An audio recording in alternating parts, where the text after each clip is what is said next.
Черт. Сколько у тебя патронов? Нас же убьют. Что ты предлагаешь? Прыгнуть. Слишком высоко, и ты утонешь. Я тебя подсажу, удерешь. Черт. Поможешь мне плыть? Эй! Спорить некогда. Эй!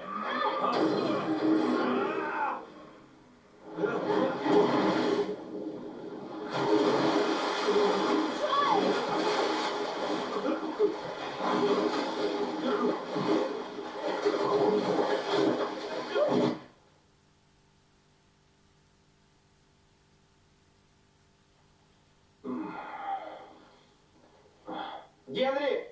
Он очнулся! Привет. Мы живы. Ну, что я вам говорил? Он жив! Все целы. Это Сэм вас заметил. Вы уже нахлебались воды и... Ты охренел, что ли? Генри, слушай! Эй! Спокойно, Сэм, ничего он мне не Ты сделал. в этом уверен? Стой! Джоэл! Он бросил нас подыхать. Нет, я был уверен, что вы выберетесь. Вернувшись к вам, я бы рисковал им. Не подходи. Разве ты бы на моем месте вернулся? Я спас вас. Нас обоих. Мы бы утонули.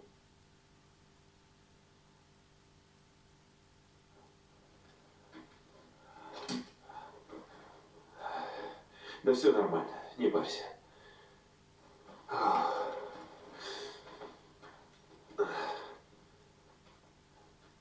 Не поверишь, я рад, что мы нашли вас.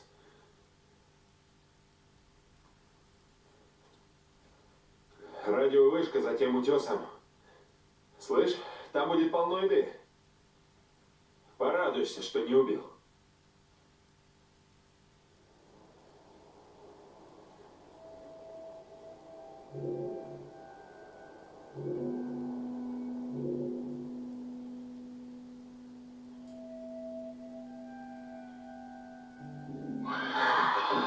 Ты живой? Пока да. Никто не ранен? Нет, все целы. Ладно, пора уходить отсюда. Идем. Пошли.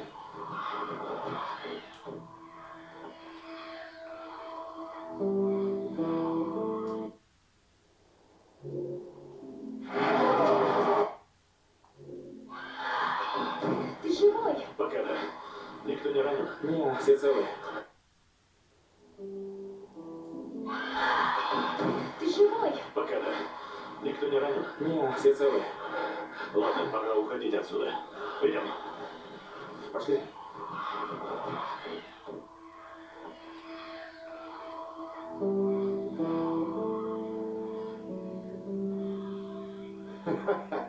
Да гонишь ты. Нет, правда. В день рождения Томми хотел одного. Взять 2 Харлея и рвануть к океану. Ну жизнь. Хотел бы я прокатиться хоть разок и умереть. Ну и как? Круто. Очень круто. Круто? Ты его слышала? Эй, чувак, подробности выкладывай. Знаете что? Вам тут и двоим будет хорошо. Нет, Элли. Это тебе не обычный мотоцикл, ясно? Ты садишься на него, двигатель ревет. С ума сойти! Правда? И откуда ты знаешь? Мне это приснилось. Ясно.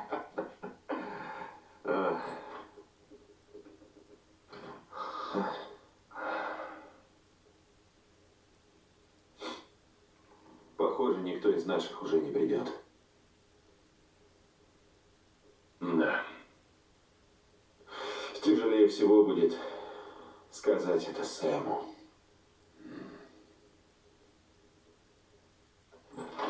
Что ж, можно сказать, эти двое нашли друг друга. Что делаешь? Считаю, какую еду мы сегодня нашли. Ясно. И большой у нас запас сладких персиков. Тебя Генри прислал? Нет. А что, должен был? Ну как же, за мной присмотреть.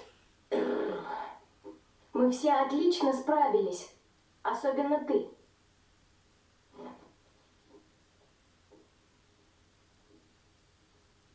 Что-то случилось? Не, все нормально.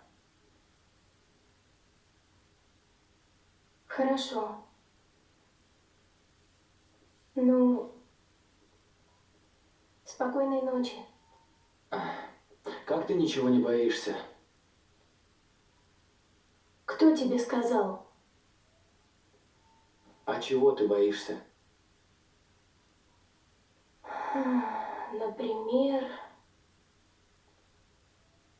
Например, скорпионов. Одиночество. Боюсь остаться одна. Ну а ты? Всех этих тварей. А что, если внутри них люди? Пленники в теле, которое перестало их слушаться. Вдруг так будет со мной? Окей. Теперь мы одна команда. Мы будем помогать друг другу, а еще они выглядят почти как люди, но это одна видимость. Генри говорит, что они в раю. Встретились с семьями и счастливы. Думаешь, это правда? Я сама не знаю. То есть, хочется верить. Не выходит? Типа того. Да. И у меня. О, я чуть не забыла. Сейчас отдам. Вот. Если он не узнает, то и не отнимет. Ладно, я спать. До завтра.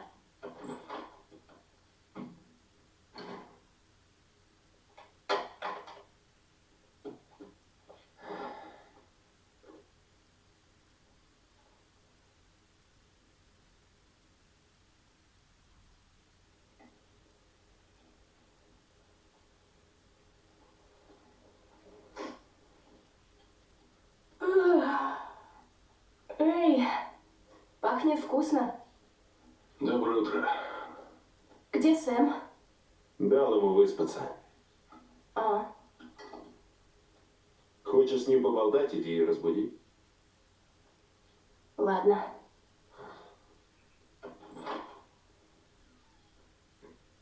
Сэм? Что такое? Согласился. Ты что? Это же мой брат! Твою мать! Черт! Элли, ты цела? Господи! Сэм? Нет. Сэм! Генри. Элли, за мной. Генри, Что я наделал? отдай мне пистолет, ладно? Сэм! Тише, тише, успокойся. Это все ты! Тут никто не виноват. Это все ты! Генри, Генри, нет. Господи!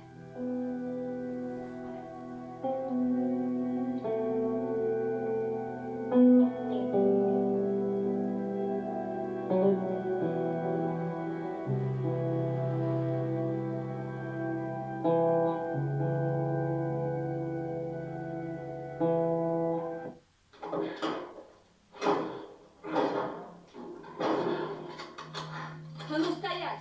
Пусть девчонка опустит оружие! Ну! Элли, делай, что говорят. Ладно. Вы что, заблудились?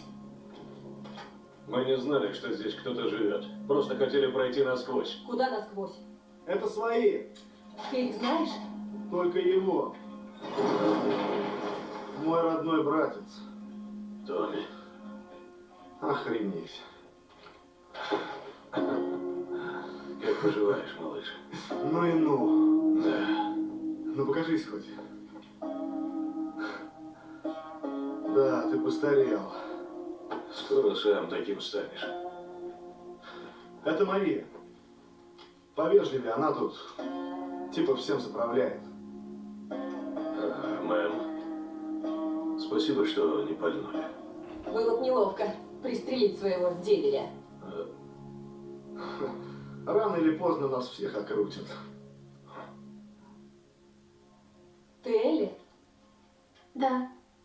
Куда путь держишь? Это долгая история. Идемте все под крышу. Да. Голодные? Ужасно.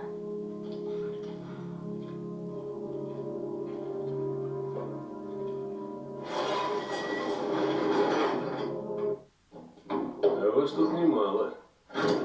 Мы все получили здесь второй шанс. Они нормальные парни. Чего не в Бостоне? Да вот, ввязался в одну авантюру. Все из-за этой девчонки, да? Угадал. Все из-за этой девчонки. Ну, выкладывай. У нее иммунитет. К чему это? Она Да в брось мне ты. вдохнула столько спор, что хватило бы 10. Ничего. Я тоже не верил. Сам увидишь. Ладно. Поверю. А я при чем? Я должен отвезти ее к цикадам. Ты с ними явно знаком. Закончишь дело, получишь всю оплату. Цикад я 100 лет не видел. Ты знаешь, где они. Мне много не надо, Томми. Дай простую снарягу, и я отправлюсь в путь. С чего ты взял, что я соглашусь? Да ради себя, Томми. Ради твоих парней. Я теперь семейный человек. И не могу так просто рисковать жизнью. Господи. Ну пусть Мария пошлет пару ваших братьев во У Христе. них тоже семьи. Томми, прошу тебя.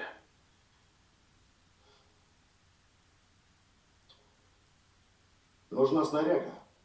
Бей. Но с девчонкой своей возись сам. Вот она, благодарность. За что бы? Сколько лет я о тебе заботился. Так это забота была? Да мне года с тобой вспоминать страшно. Благодаря мне ты жив. Лучше бы я сдох. Я привел к тебе ту, кто нас всех спасет, а ты решил повыделываться, малыш? Ты не в Бостоне. Только попробуй тронуть меня. Это плохо кончится. Да что это за хрень? Черт, на нас напали. Что, убивать не разучился? Нет.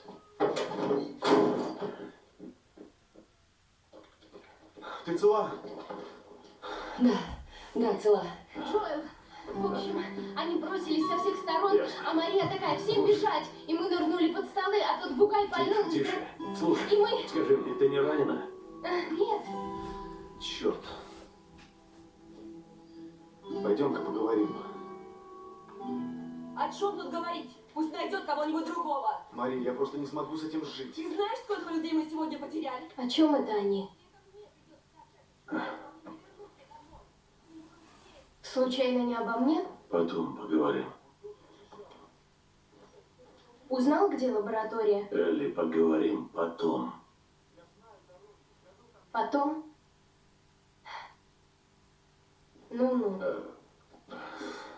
И что с того? Одна ошибка. Один неверный шаг, и я окажусь вдовой. Ты этого хочешь? Я должен пойти. Неужели ты не понимаешь? Иди. Мария. Мария. Началось. Так. Если с ним хоть что-нибудь случится, виноват будешь ты.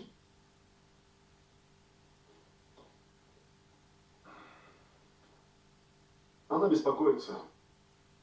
Да, я знаю. Джоэл, я отведу девчонку к цикадам. Можешь не волноваться. Я так и думал. Надеюсь, какой-то толк будет.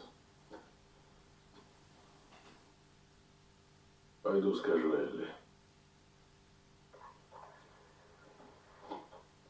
Повтори, не понял. Джоэл, Что такое? твоя девчонка только что увела коня и смылась. Е-мое, куда? Пошли.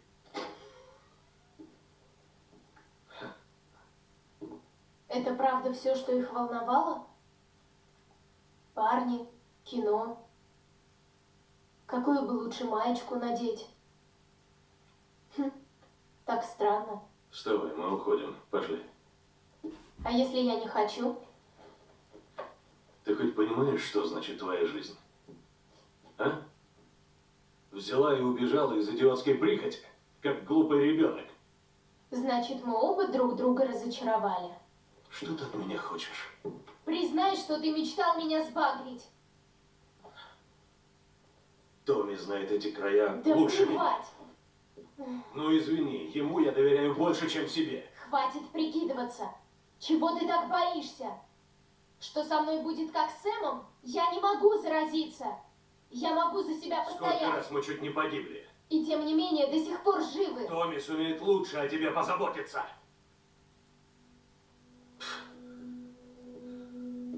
Я не она. Что? Мария рассказала мне про Сару, Элли. и я... Ты сейчас ступаешь по очень тонкому льду. Мне жаль твою дочь, Джоэл. Мне знакома боль Ты утраты. понятия не имеешь, что такое утрата. Все, кто был мне дорог, либо умерли, либо ушли. Бросили. Все, кроме тебя.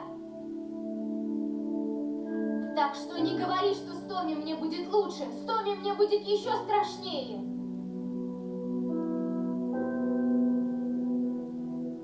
Ты права. Ты не моя дочь.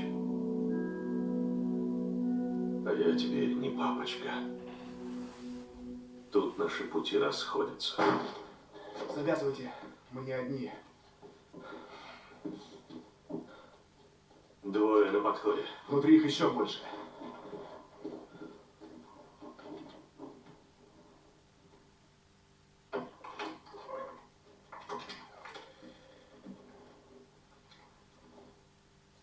Никого.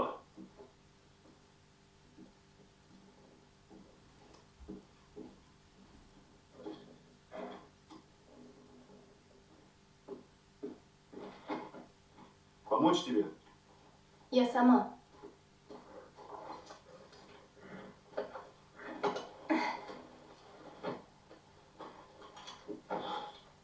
Пошла.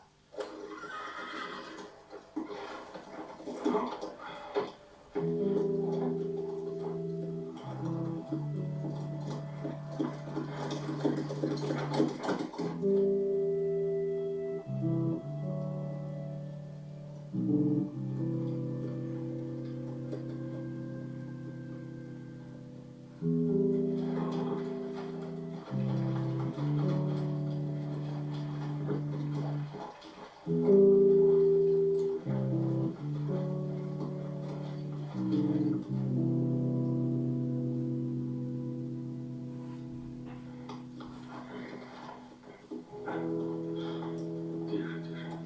Ну что? Вот и дом.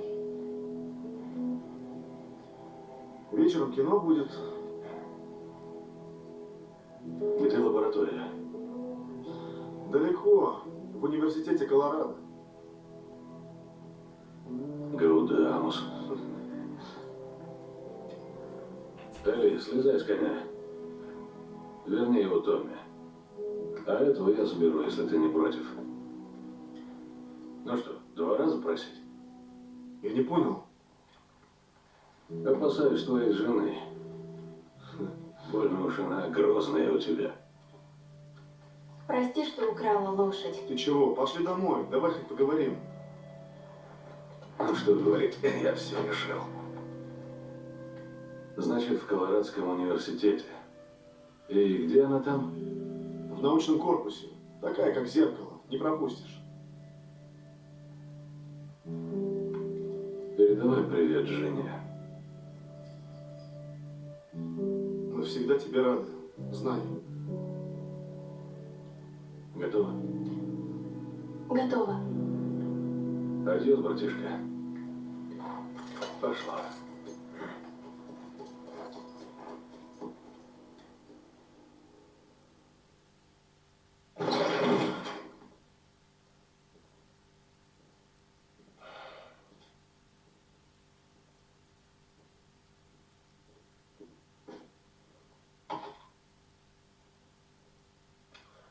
Если вы ищете цикад, их здесь нет. Мы уж поняли. Я мертв. Или вот-вот буду. Есть время подумать. Были годы, когда казалось, мы занимаемся полной херней. Хватит, с меня довольно. Давай. Ищите остальных, так они вернулись в больницу Девы Марии в Солт-Лейк-Сити. Там и сидят. Пытаются спасти мир. Удачи им. Ты знаешь, где это? Сам город знаю. Далеко? Ну, не близко, если верхом. Что? Цикады? Пригнись.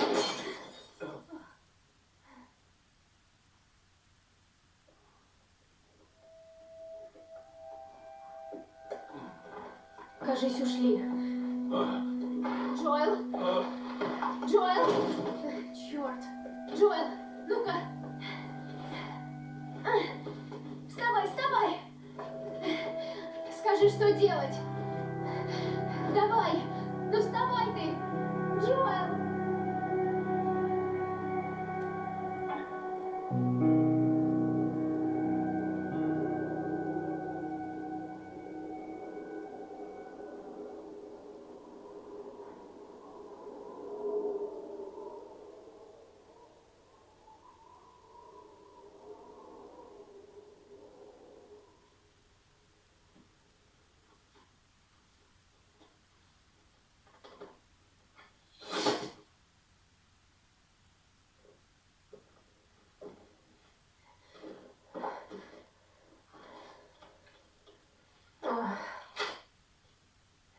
Невелика добыча.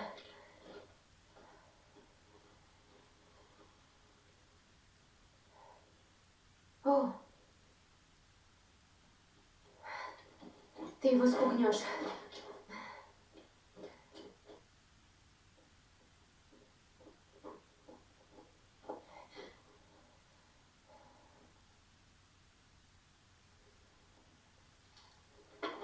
Кто там?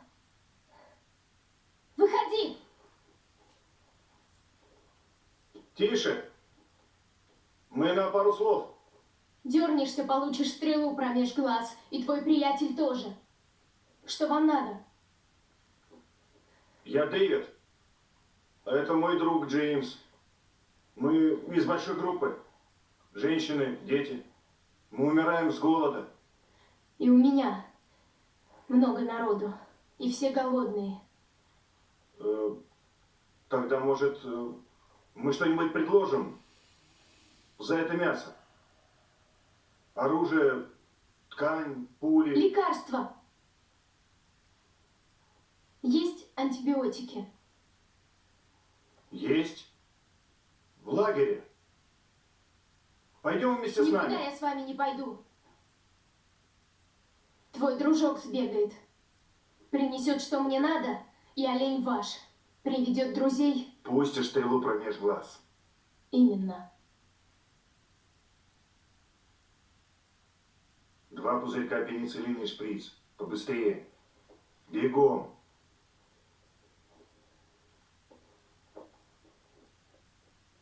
Давай мне ружье. Конечно. Назад.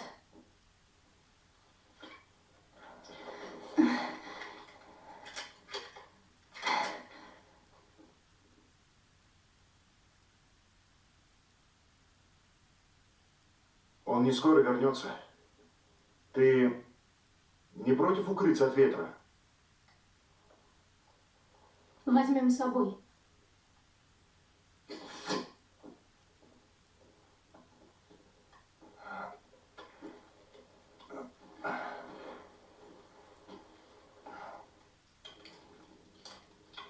Ну вот.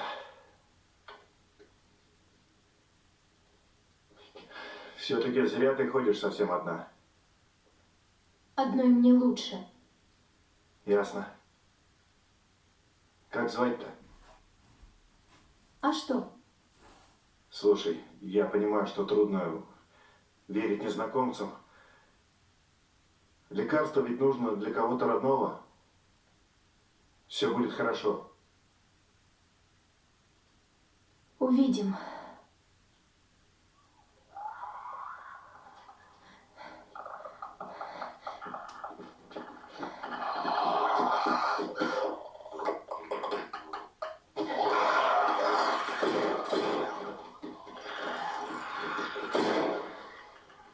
У тебя пистолет?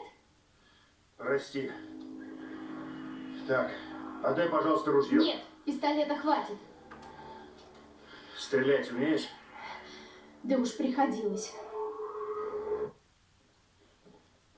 Надо сказать, ты неплохо стреляешь. Фу, мы с тобой хорошо сработались. Нам повезло. Повезло? Нет, нет. Я не верю в удачу. Я считаю, никаких случайностей не бывает. Ну-ну. Правда? Я тебе докажу. Так вот, эта зима выдалась очень суровой. Не так давно я отправил своих людей в ближний город искать еду. Вернулись немногие. Они сказали, что там на них напал один психопат. И представь себе, с этим психопатом была девочка. Видишь, случайностей не бывает. Успокойся. Ты ни при чем. Ты ребенок. Джеймс, убери пушку. Ну нет, Дэвид. Нет, черта с два. Убери пушку.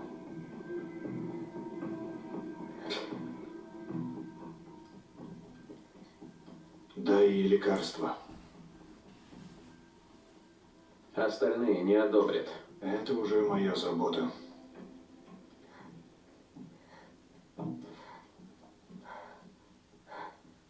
Отойди, козел. Ты не выживешь одна. Я хочу помочь. Обойдусь.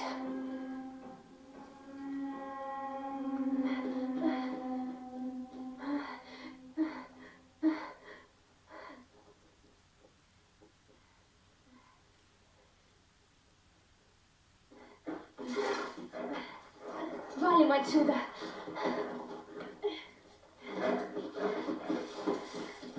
Пошла.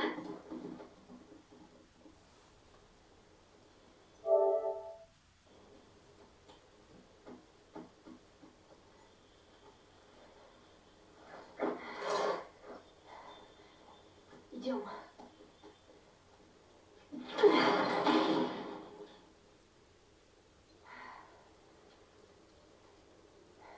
Так.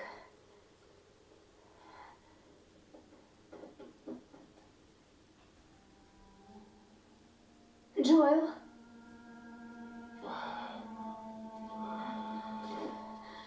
Еды принесла немного, зато добыла вот что.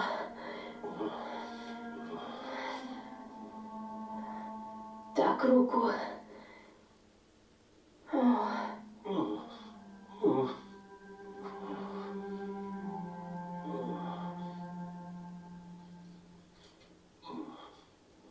Вот так.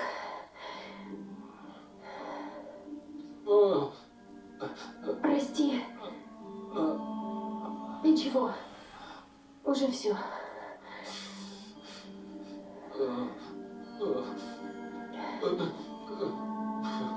Ты поправишься.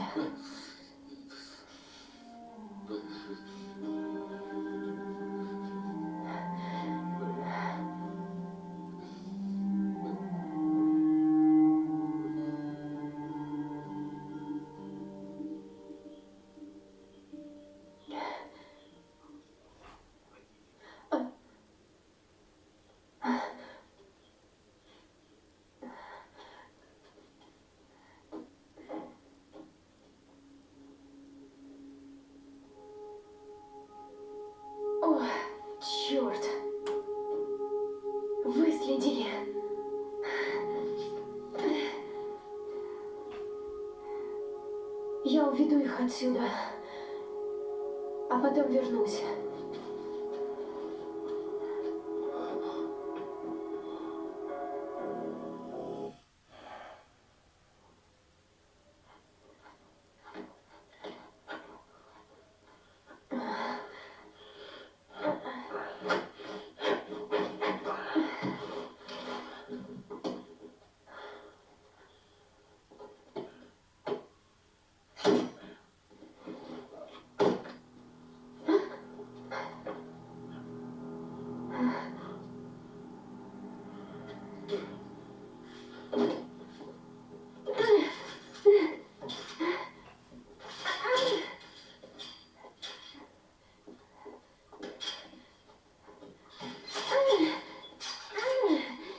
Как самочувствие? Супер. Вот. Поешь. Ты голодная? Давно тут лежишь? Что это? Оленина? Пополам с человечиной? Нет. Нет, честное слово. Это олень. Ты просто животное. Ты легко судишь других. Как будто вы с другом никогда не убивали. А что нам оставалось? Ну а нам что остается? Скажи. Убиваем, чтобы выжить. Как и все. Заботимся о своих.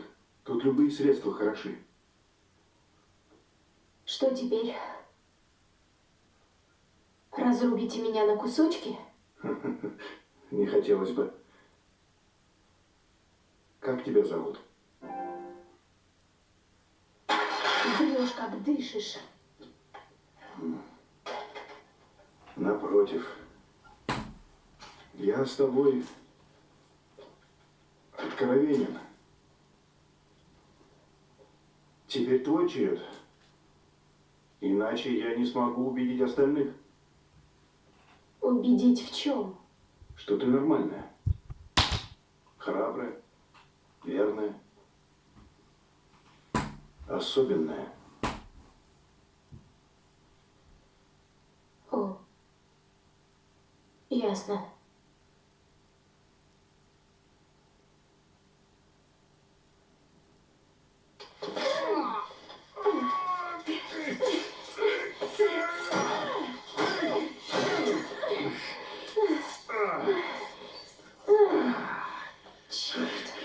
Глупая девчонка! Я пытаюсь спасти тебе жизнь, а ты мешаешь. Что теперь сказать остальным? Элли, Что? скажи им, девочка Элли сломала твой сраный палец. Как ты говоришь? А? На кусочки? До завтра, Элли.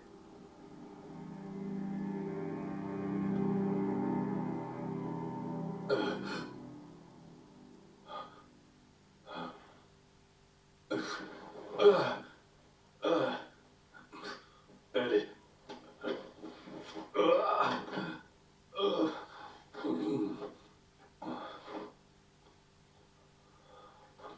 Элли.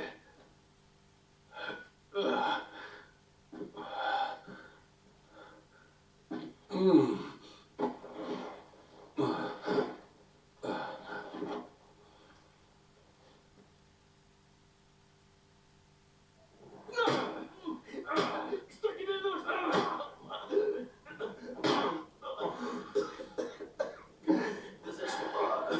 Отдохни. Так. Девочка, она жива? Девочка. Какая еще девочка? Сука! Смотри сюда, сюда. Я тебе сейчас колено вышибу. Девочка. Она жива. Дэвиду приглянулась. Где она? В городе. В городе. Поставь метку на карте. И не дай бог твой дружок отметит другое место. Метку. Она там. Можешь проверить. Спроси его. Давай. Он скажет. Я не вру. Не вру.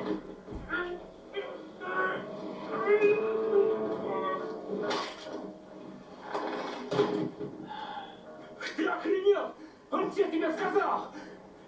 Я буду молчать. Ну, молчи. Я ему верю. Стой! Доброе утро. Вставай. Пусти! Ну, прекрати.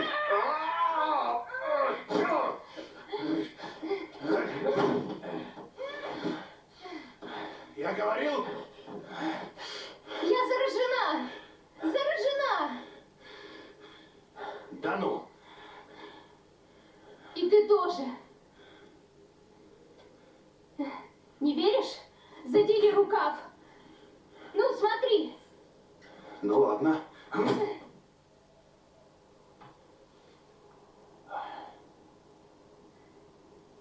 Как говоришь, случайностей не бывает. Что это такое? Разводка. Она уже превратилась. Не похоже на разводку.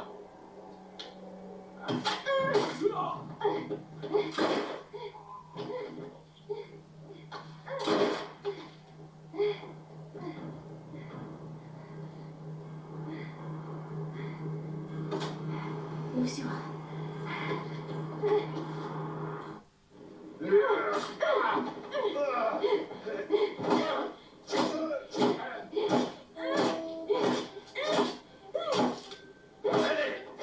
Стой! Стой! Убери руки! Это я. Это я. Смотри. Смотри. Это я. Он хотел. Солнышко. Ничего, ничего. Живы. Ничего. Не бойся.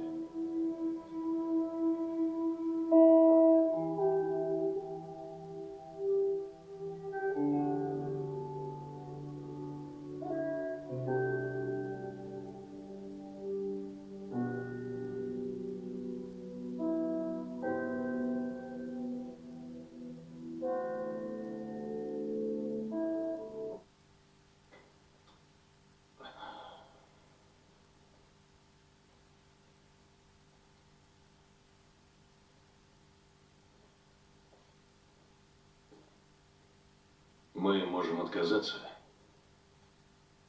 Ты ведь это понимаешь? А какие варианты? Вернемся к Томе и просто забьем на эту хрень. После того, что было, того, что я сделала, я не могу все бросить.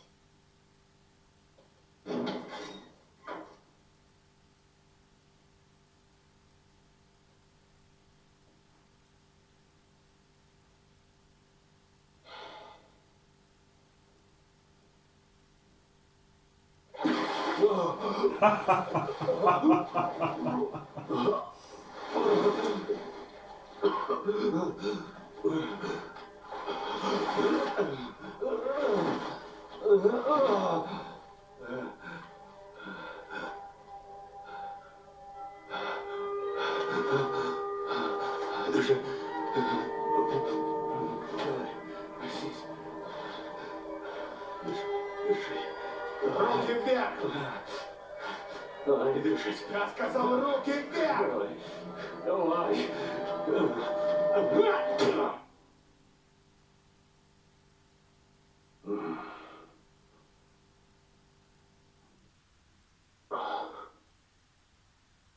И вот ты уцикат. Ты извини, Не знали, кто ты. Где Элли? Она жива. Откачали.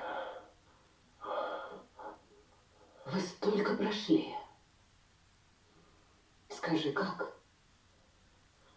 Все она. Целеустремленная девка.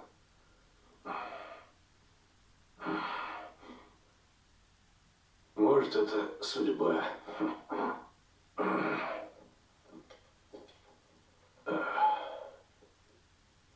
Я стольких потеряла по пути. Отдала почти все, что было. А потом приходишь ты, и мы чудом успеваем ее спасти. И правда судьба.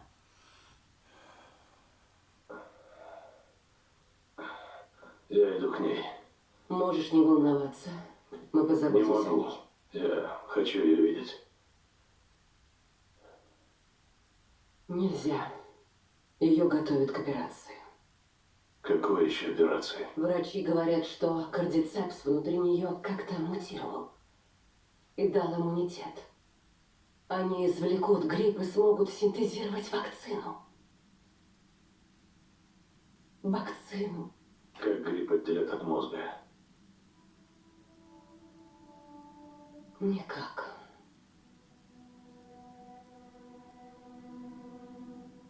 Ищите кого-то еще. Она одна такая. А ну, веди меня к ней. Стой. Я знаю. Ты думаешь, что тебе сейчас тяжело, но не представляешь, каково мне. Я помню ее с пеленок. Обещала матери присмотреть за ней. Как ты можешь допустить, чтобы ее убили? Это важнее меня. Даже ее. У нас просто нет выбора.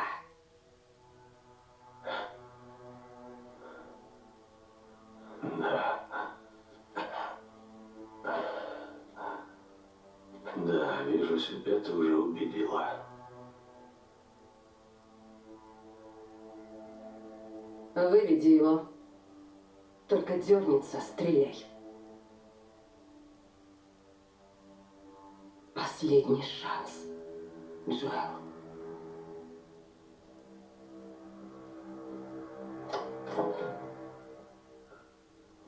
Вставай.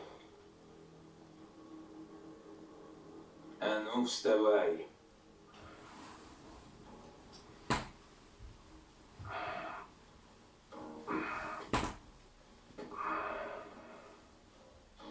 Давай. Иди.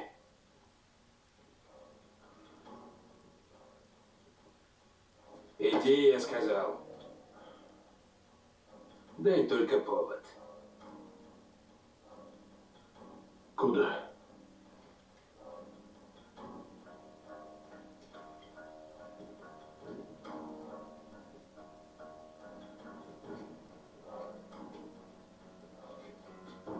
Хрен ли ты встал? Шагай. Иди, говорю. Где операционная? Не тяни время. Где? Где? Самый верх, дальний конец.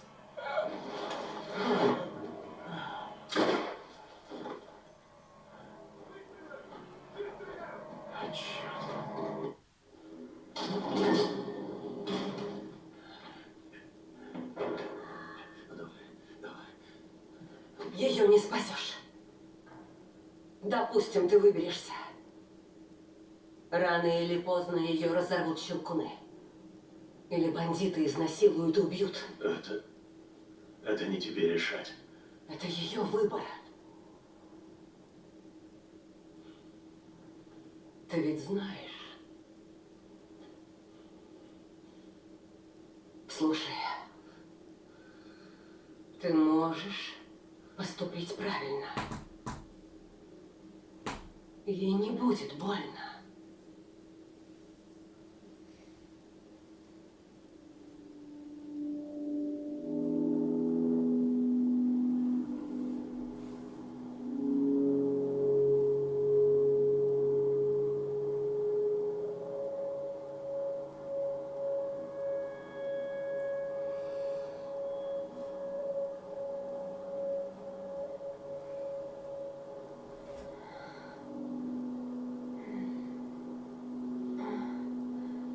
Что это за ночнушка?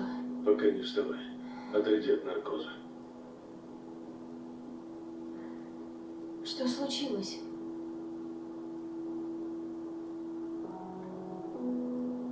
Мы нашли цикад.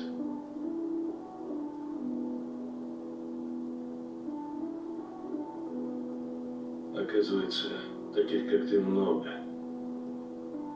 Людей с иммунитетом не один десяток. И от них никакого толку. Они бросили попытки создать вакцину.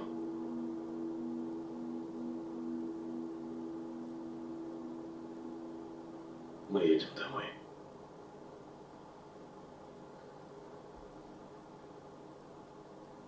Прости.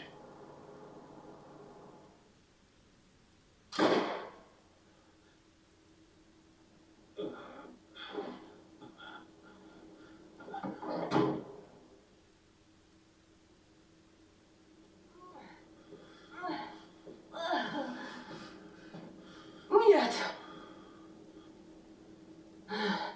Не стреляй. Отпусти. Ты будешь ее искать.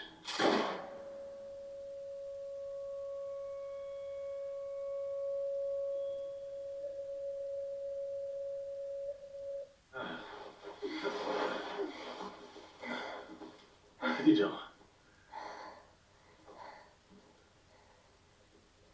Погоди.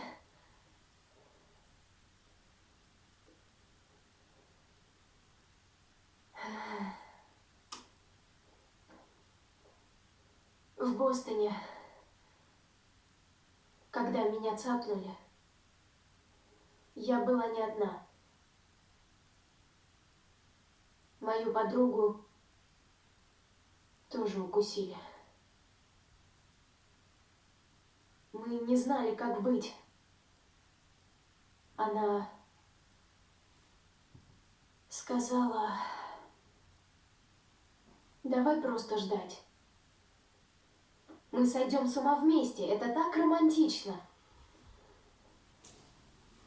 Вот я и жду до сих пор. Элли. Ее звали Райли. Она умерла первой. Потом Тесс. Потом Сэм. Элли, ты тут ни при чем. Нет, ты не понимаешь. Я не сразу смог принять то, что выжил. И надо просто... Надо идти вперед, искать, за что сражаться. Знаю, ты не это хочешь услышать, но... Поклянись. Поклянись, что все, что ты сказал про цикад, правда.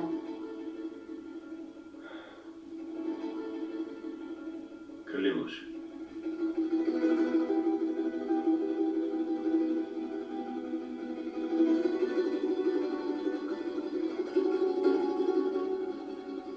Ладно.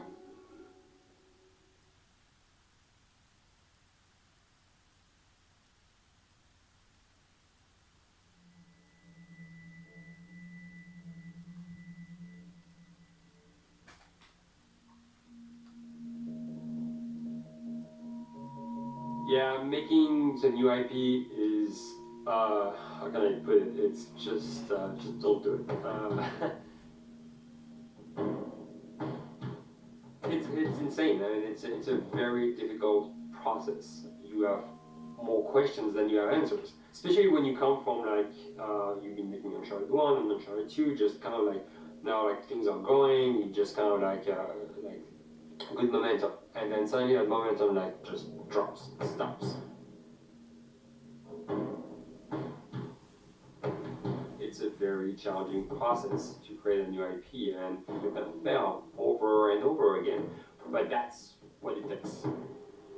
New IPs are really hard. They're hard because you don't know what's fun yet. You're building new tech, new AI, establishing new characters, new art, all this. You don't get to get that controller in your hand for like 6 months to a year. You don't know. You don't know what it is yet. I remember like ages ago coming on the project and what are the infected going to do? Like what are they going to do? They're going to behave like this. I'm like, okay. We're like trying to imagine what's going to happen. Fast forward like 4 months, they don't do that at all because it didn't work, right?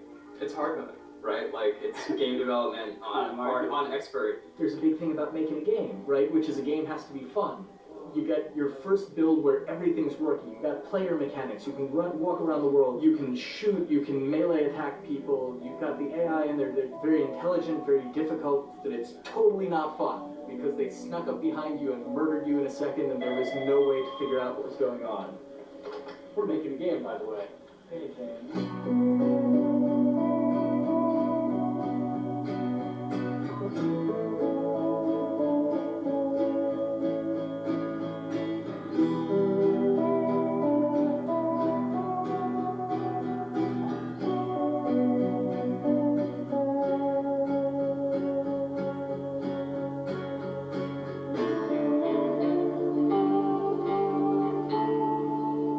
Grown quite a bit since I started. I think I was the 12th employee or something back when we got started, but we've tried to stay true to those smaller studio roots. I've been here for 16 years. There's just no reason to leave. I just like the environment here. It's very non-corporate. I think the way we work on Dialogue is kind of special because we don't really like hierarchy or bureaucracy, and no one is really just a manager here. Naughty Dog has a very flat structure. We pretty much all report to the co-presidents and the game directors. I always tell people when we hire them, just like, my job is going to be able to trust you, and that's what I want. I want just to give you something and just you go with it, and I know it's going to get done. We believe in iteration, we believe in collaboration, and we believe in the people making the game working directly with each other. When we have designers and artists, animators all mixed up, anybody that's working on the same tasks, the same characters, the same areas, put them next to each other so they can communicate a lot better. We don't have a lot of meetings because if you need something to get done, you just walk over and you talk, and then you go back to your desk and you finish it up. And I really like that. I like when just walk in the office and I see just designers talking with the programmers or programmers over the animators and talking to them. I think that's when really the magic happens. Naughty Dog, we really try to cultivate a culture where anybody can criticize anybody else's work. And we encourage people to be blunt about it and not try to sugarcoat it too much. It takes too long to be nice sometimes. It's not personal, it's based on more like how can we make a better game. We want everybody to have a voice. We want to cut out all the bullshit if we can, making sure that people are making decisions not based on ego, but what is going to benefit the game. When you see that people trust your opinion and that they value it, it's such a great feeling. You really feel like you're working as a team on a collaborative effort. We want to sort of remember where we came from and you know why we were successful then and try to continue that success now. We make games. That's what we like to do.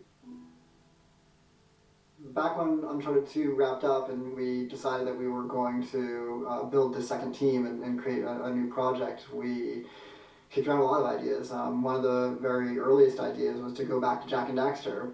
It's really near and dear to us. We really love those characters in that universe, and we think that there are some interesting stories still to be told there. We started to realize that it was not going to do justice to the franchise that the fans had fallen in love with. It would be shifting it so far in a new direction that we felt that effort would be more justified in developing a new IP.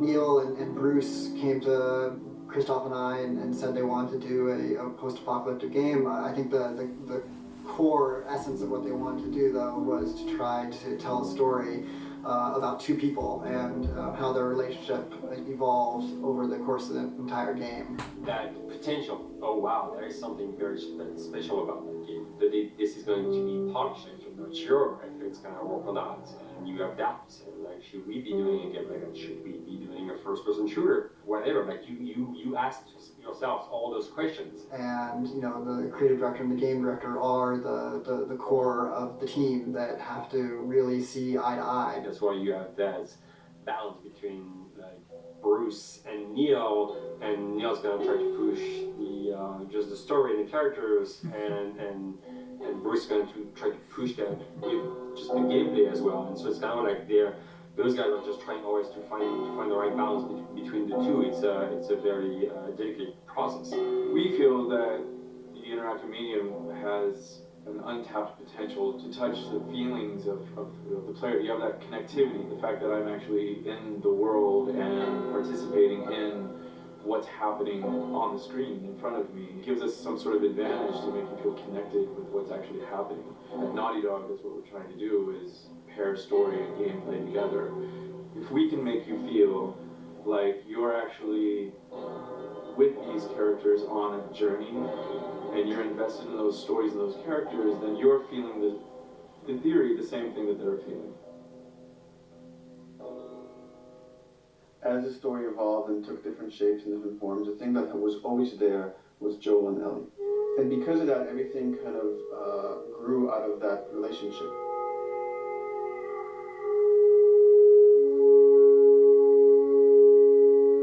We've seen kind of that role of the anti-hero change, especially in the last 3 to 5 years, to where before it was like, you know, the thick-neck mercenary kind of guy. For this game specifically, for this story, we needed something new.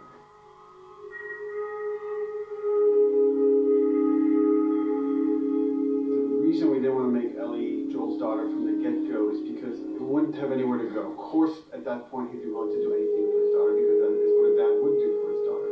They didn't even know each other at the beginning of the story. And we start from scratch. It's almost like the player has the same relationship to Ellie as Joel does. And we could take our time to build a relationship between these characters. And if we do it right, then the player will be feeling that same growth that Joel does. And we're kind of mirroring that emotional relationship between the two.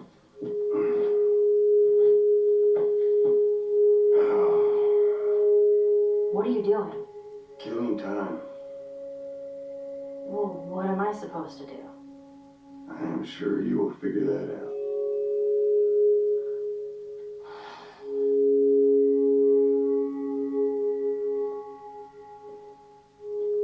Your watch is broken. It's exciting that Neil wrote something like this, where he's like, I don't want to make the stereotypical characters. I want to make real people in this crazy situation and these forced to make decisions that are really tough. Like, what would we be like in those situations? I mean, we weren't consciously trying to pick male or female for characters. You just try to pick characters and just be honest with who they are. It almost doesn't matter, right? Joel's daughter could have been Joel's son. Ellie could have been a boy, and Joel might have been Tess. You could have swapped those roles, and I think the story would have still worked. The focus on female strength, it's so unique. You get to see what's so powerful about a woman through all of these female characters, which makes this game wonderful and unique. There's a crew of Fireflies that'll meet you at the Capitol building. That's not exactly close. You're capable. You hand her off, come back, the weapons are yours. Double what Robert sold me. Speaking of which, where are they? Back in our camp. We're not smuggling shit until I see them. I want Joel to watch over her. Whoa, I don't Bullshit, think I'm not Ellie. him. How do you know them? I do think having a strong female character, especially like Ellie, is so rare in video games. And as a gamer, and more specifically a female gamer, it's frustrating to me because I'll see sort of the stereotypical female character where she's amazingly beautiful and huge boobs, and she's there to be either the love interest or just because they're like, well, we need to throw a chick in here. We've seen the strong woman, or we've seen the weak woman. We haven't necessarily seen the empowered woman from this kind of standpoint. And there's that beautiful scene where Joel finds her inside the house, and she's reading through this girl's journal. Is this really what they used to worry about? What shirt do I wear, and what boy am I going to go out with?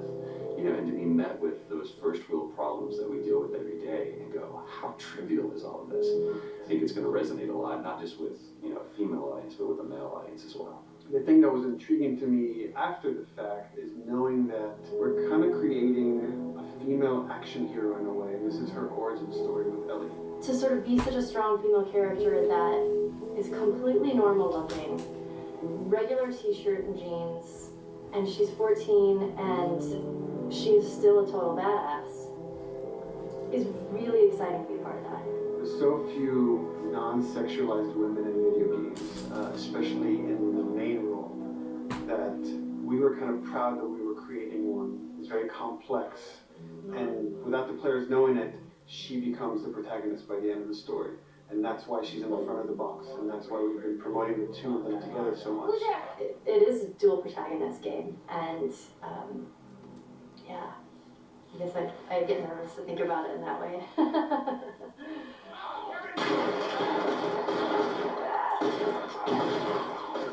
We couldn't talk about it. In fact, in interviews we've been lying about it, saying we never play as Ellie because it was so important for that to be a surprise. Sorry, journalists. Here we go.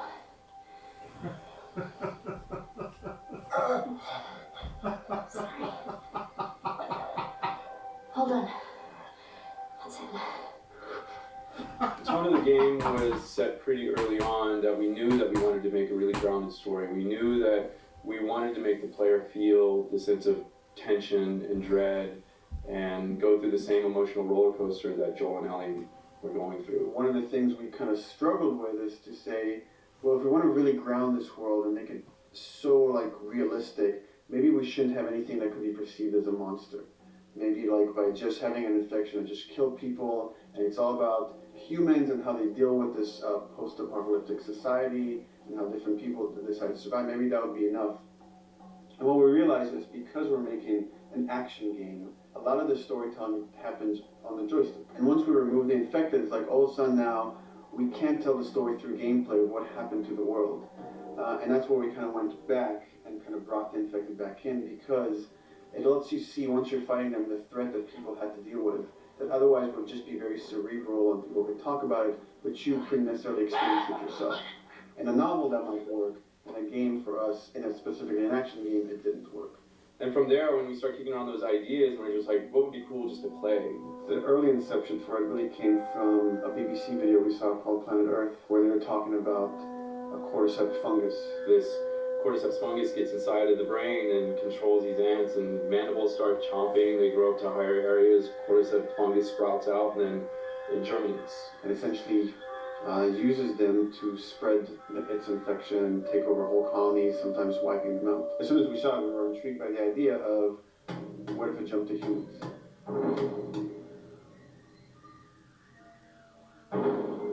So what would happen? How would people react? What would happen to society? As we're trying to develop the look of the infected, we went through so many different iterations, some that looked really alien and subhuman, some that looked just essentially like zombies, and we couldn't find like an original place for them. But one of our artists just did this kind of photo mashup where he took a bunch of images of diseases or images of fungal overgrowth, and he kind of mashed it all together and he threw it on this person. It was a very iterative process, making sure that the fungus felt properly integrated, like it was part of the body, growing out of the body. And not just fungus growing in the head, but it's tearing the face apart, cleft down the middle, this gaping maw of a mouth with the crooked teeth. And it's in great agony as its humanity and its brain is still somewhat functioning. Maybe you still have some human cognitive abilities or the thought process back here. This isn't some decaying corpse on the ground. This is a living thing that's going to be coming after you in the world. The fungus is always the focal point. So you can see from a distance, oh, this guy's infected. I can tell straight away. In fungus, they have these beautiful saturated colors, and we really like that, conscious of this something so horrific that it's going to like stop at nothing. It's relentless force of death, and yet the elements of it are beautiful. It's not just about gore. It's not just about everything about it being scary, because to us it's actually scarier when things on it are somewhat benign or somewhat beautiful. It was evident that we were onto something that was quite a bit different and something that we hadn't really seen before, which was eerily human but very disturbing. And it seemed so creepy and so unique that right away we gravitated towards it, and it was like, this is our base infected, everything should kind of come out of this look.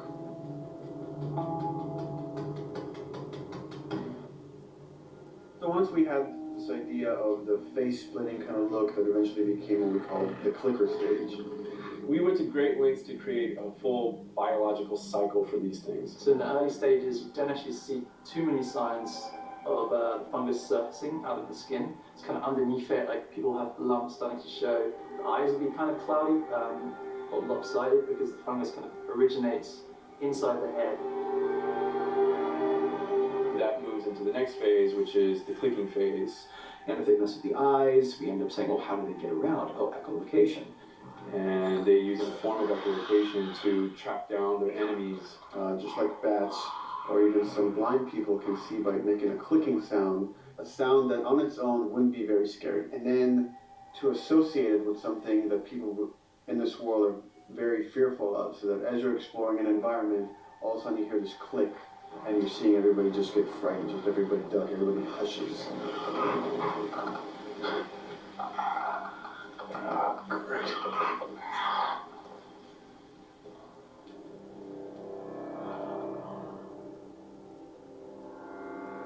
The bloater is the most severe of the stages. So large pieces of the body has been replaced by these kind of fungal plates. The fungus completely takes over the body and blooms. They're kind of covered in things that have been growing on them. Things like moss and like life on life kind of. What the fuck is that? When an infected feels like it's going to die, it finds like a dark corner and it becomes part of the environment. The human elements aren't there anymore. And then the body is gone. They lay down and sprout, and then new spores. And if people can breathe those spores, they become infected as well. It all had to kind of make sense of how each stage flowed from one to the other. And that's hopefully how we've created a world that you can kind of look through it and understand the science behind it and say, I can buy this, I can get into this.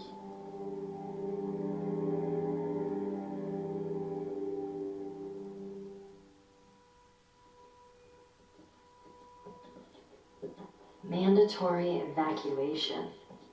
Evacuate to where? What do you think? Quarantine zone. See, some places got a heads up before the infection showed up.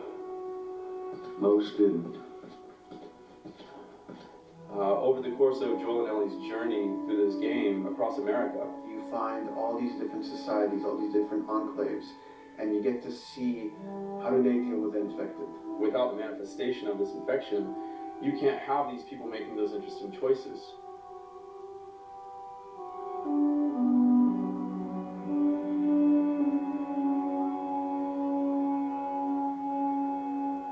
The world we decided was actually its own character, really grounded with a lot of texture. What happens, after 20 years of the fall of man, when no one's taking care of anything? This book called The World Without Us describes in detail how much fighting on a day-to-day basis we have to do to keep nature back. And once you stop doing that, how quickly nature can reclaim that. They talk about New York and how every day they pump water out of the subway system. That system breaks down within 2 days, the whole city is flooded. And once water gets introduced, then structures collapse pretty quickly. Trees will sprout, and the wind will carry those seeds over, and gutters get clogged, and then when it rains, water fills up, and then pretty soon you have vegetation growing over there, and once you have vegetation, concrete breaks pretty easily for when there's a tree and roots breaking through them. Even some of the stuff we did on Uncharted, exploration of how temples were ruined, where if you took those ideas and put them in Pittsburgh or Boston. And obviously right when that happened, you can imagine that being pretty terrible to look at. But you think about 20 years later, and with rainwater filling up those sinkholes, and then those becoming like little marshes with lily pads in them. We had this wonderful piece of concept art we developed really early on, and there were all of these wild animals that had escaped from a zoo, and over the past 20 years have bred, and now they have herds roaming these cities. And that's something that tells you that life goes on, and this world is worth saving.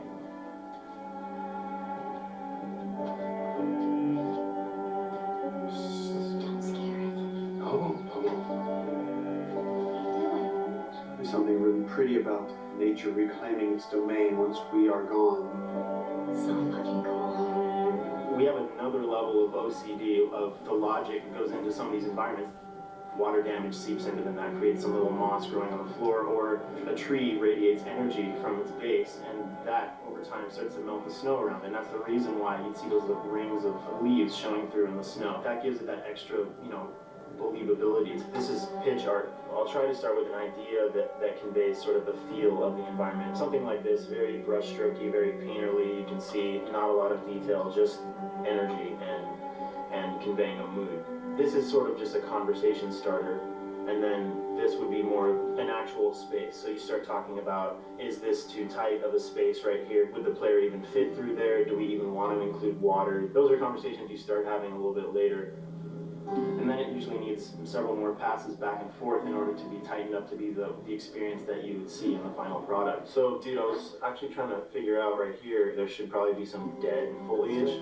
It might be cool to see some of the dead stuff around the edges of the green, or like even spilling out into the street. Maybe what we do is, in some of these areas, we use it as like a transition from the actual concrete to the side of the building. So like they're almost sitting on top of a bed of dead foliage, like that really rich kind of like orangey brown color. Sienna or something would be nice. Something really cheddar. That's how you know you're done. The end product often ends up being stronger because that bouncing back off somebody else gives you a result that maybe you wouldn't have even thought of in the first place. All right, here's the bridge. That's our way out of here. As far as concept art goes, definitely the ultimate goal is just helping everybody as much as possible. Me and the background artists will work together. I'll often just go to them because they've got like a really, really good like visual imagination. At some point, he came in almost like flat on, so that's kind of good because the bus station is right in your peripheral view, and you're probably going to enter the bus station. You're probably not going to get lost, but it doesn't at all utilize this cool architecture here, like the bus station sign. Like that's a really distinctive silhouette, and it's a really interesting sort of architectural detail. So we changed the entrance. Look at that. Another city, another abandoned quarantine zone. I think it's a better composition anyway. It's not so like symmetrical, and I think that was done so that this side right there. If you didn't see the word bus on it, you might not know it's a bus station. So I think that helps. But everything we're doing in the environments is relaying back to what you should be feeling in the story or what's happening in these characters. Was that everything you hoped for? Jury's still out. But man, can't deny that view. Come on, this way. When we first came up with Ellie and Joel, we had this idea in our heads of who they would be, but we didn't necessarily know the voice. It took us a while to find our Joel, but for Ellie, I think Ashley was the second or third candidate to walk in, and right away we knew. Why are you so scared all of a sudden? Because I'm a coward, okay? So just get your shit. Let's get at it. Damn it. I'm not like her, you know. You think I'm gonna end up like your daughter? The way she delivered the lines, the way she just embodied that character, was like, that's Ellie, there's no question about it. I saw the character at work, and I related to her a lot. I mean, she's kind of a tomboy, and she's kind of tough, and I mean, obviously I'm not 14, and I think that's the main difference between the two of us. I read the scenes, and I was like, I need to play this part. You want to be my hero? Get the whole bit about saving my life. Buy me a stack of these bad boys instead. Where'd you get that? Baggy bills. I mean, all this stuff was just lying around. Then once we had her, we said, okay, we're going to do another round. And we're going to have Ashley this time in the casting sessions. The chemistry of these two characters was imperative to get right. Troy was a really interesting casting for Joel, because when you see Troy, he doesn't look like Joel at all. You know, he's so handsome, and he had like, you know, the frosty hair, and totally looked like Final Fantasy. And so, I'm like, I don't know, he's like this tall, pretty, it didn't seem right. I walked into the room fully aware that I was the youngest person that they were seeing for this role. There was a line that was in the audition side that says that Joel has few moral lines left to cross. And so that became the anchor point to the character. But then as soon as he spoke, and he had the grit in his voice, and warm, yet kind of dangerous. And his movement is just like, you bought into it. Why are you so scared all of a sudden? Because I'm a big coward, okay? Now pack up your shit and let's go. Yeah. I'm not hurting now. What? You think I'm gonna end up like your daughter? Lily, you are treading on some very thin ice right now. It was Ellie and Joel. After he read, it was just like that was it. I've done some video games in the past, but to be handed the mantle of a franchise like this was a pretty big honor. Is she alive? She's alive. She's David's newest pet. Ah! Where? In the town. In the town. You mark it on the map. It better be the same exact spot your buddy points to. Neil pulled me aside one day, and he said, I have some ideas. And as you're well aware, Neil is a little twisted. He came up with this character, and, you know, I just jumped at it. It was such a departure from everything I've done here for Naughty Dog, to say the least. Name's David. This here's my friend James. We're from a larger group. Women, children. We're all very, very hungry. Be able to put on a voice that, you know, hopefully a lot of people won't know, won't notice that it's even me. Because we didn't want it to be Drake. Drake eating people, that's a whole nother game. How did you put it? Tiny pieces. See you tomorrow, Ellie. You know, certain voices that I can do wouldn't fit the David's artwork, but he showed me the art, and I said, maybe it's something like this, where everything's, you know, it's very quiet, and just, you know, he's not really sure, and the voice can break a little. And he just looked, he goes, yeah, that's it. So I'd love to tell you, we hashed it over and we talked. No, it just, I looked at the picture and I tried something, he said, yeah. A few weeks back, I sent a group of men out nearby town to look for food. Only a few came back. And turns out that the others had been slaughtered by a crazy man. And get this, he was with a little girl. You see, everything happens for a reason. Claire. Ashley, she brought humor to it. She just has some really great comedic timing. The way she reacts to the things around the world with a little bit of sarcasm, that teen kind of like trying to get a rise out of you. And watch your step as you're going out, because it's going to be a little... It just brought a certain levity to the story that the story needed. You didn't even realize it needed it until she started doing some of that stuff. Oh, I'm sure your friend will be missing this tonight. Mm-hmm. It's light on the reading, but it's got some interesting photos. Ellie, that ain't for kids. Whoa! How the hell would you even walk around with that thing? Get rid of that. Look, hold your horses. I want to see what all the fuss is about. Oh, why are these all stuck together? I'm just fucking with you. Bye-bye, dude. Throughout the course of shooting over these past couple of years, Ellie and I have kind of morphed into each other, which I know sounds so cheesy.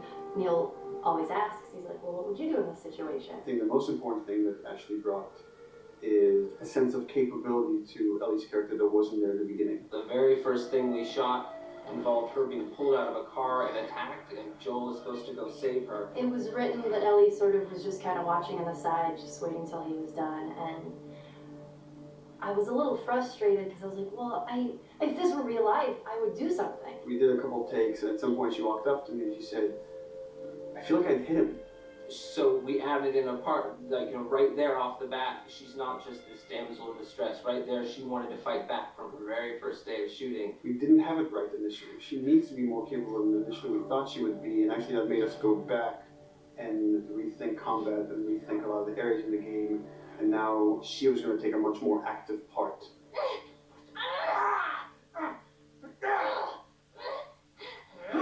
Anything that requires, you know, a lot of body movement, we do with the actors on the mocap stage. And we try as much as possible to use our actual principal actors, use their body motion as well as their voice. We captured all at once there on the stage. Having the actors perform as well as being recorded at the same time was imperative to get an accurate performance. Because every time you split up the performance in any way, you lose some of that magic where they did a gesture or they lowered the line a certain way. And those things have to be in sync, or there's just something subconscious that's like off-putting about the performance when you don't do it that way? You are treading on some mighty thin ice here. I'm sorry about your daughter, Joel, but I have lost people too. You have no idea what loss is. Everyone I have cared for has either died or left me. Everyone fucking except for you. So don't tell me that I would be safer with someone else, because the truth is I would just be more scared.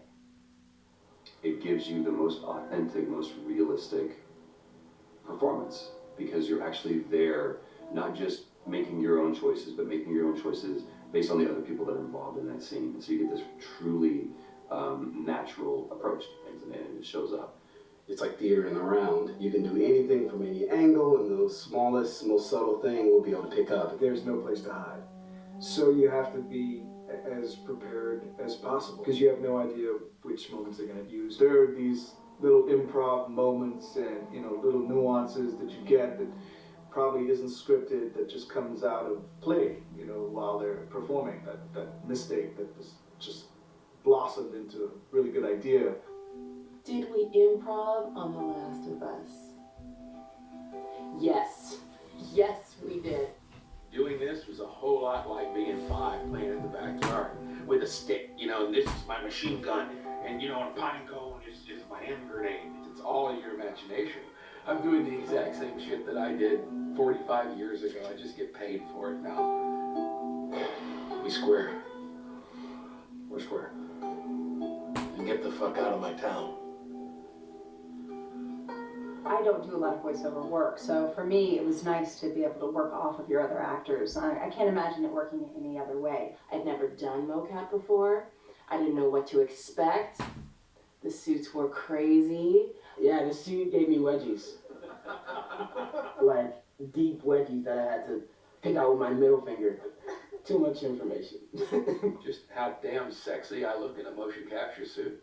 I look like 10 pound of sausage in a 5 pound casing in that thing, man.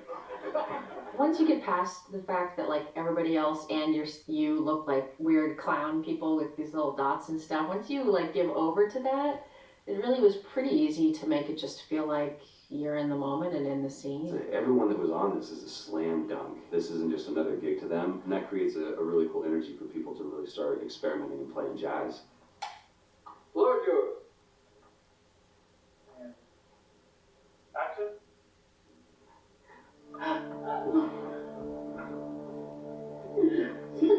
Hey! Oh, let her go!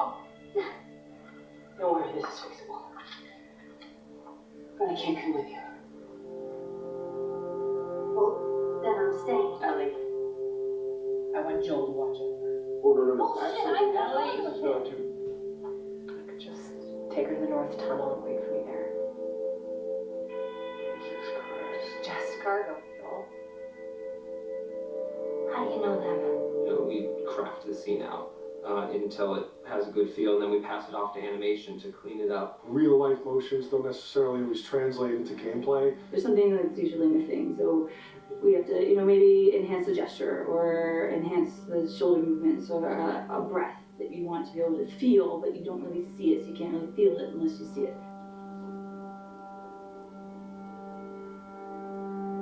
Is everything alright? Yeah, everything's fine. I could have him lean in here a little bit more, like this, take his hand down. When they're on stage, they don't necessarily have windows, you know, so that weight of like really pushing and leaning in, that's something that we would have to accentuate. You know, give him a little bit more weight on that turn, or put his head down a little bit more. There's a lot of dialogue that gets said between the two characters. We have to bring that alive through animation, and we have what we're using as gestures. Why would they mow down all these people? Can't let everyone in. If you turned off the sound, you'd know that they were talking to each other. And that really helps accentuate the relationship the two have together. We have certain animations that play in the beginning of the game on Ellie. She's traveling with Joel, who she doesn't really know. There's a lot of gestures to make her look nervous, just her overall stance. Later on in the game, they develop a relationship through the animation, not just the dialogue. You can see that she's more comfortable around him. If that reads well with the player, then, you know, we're doing our job.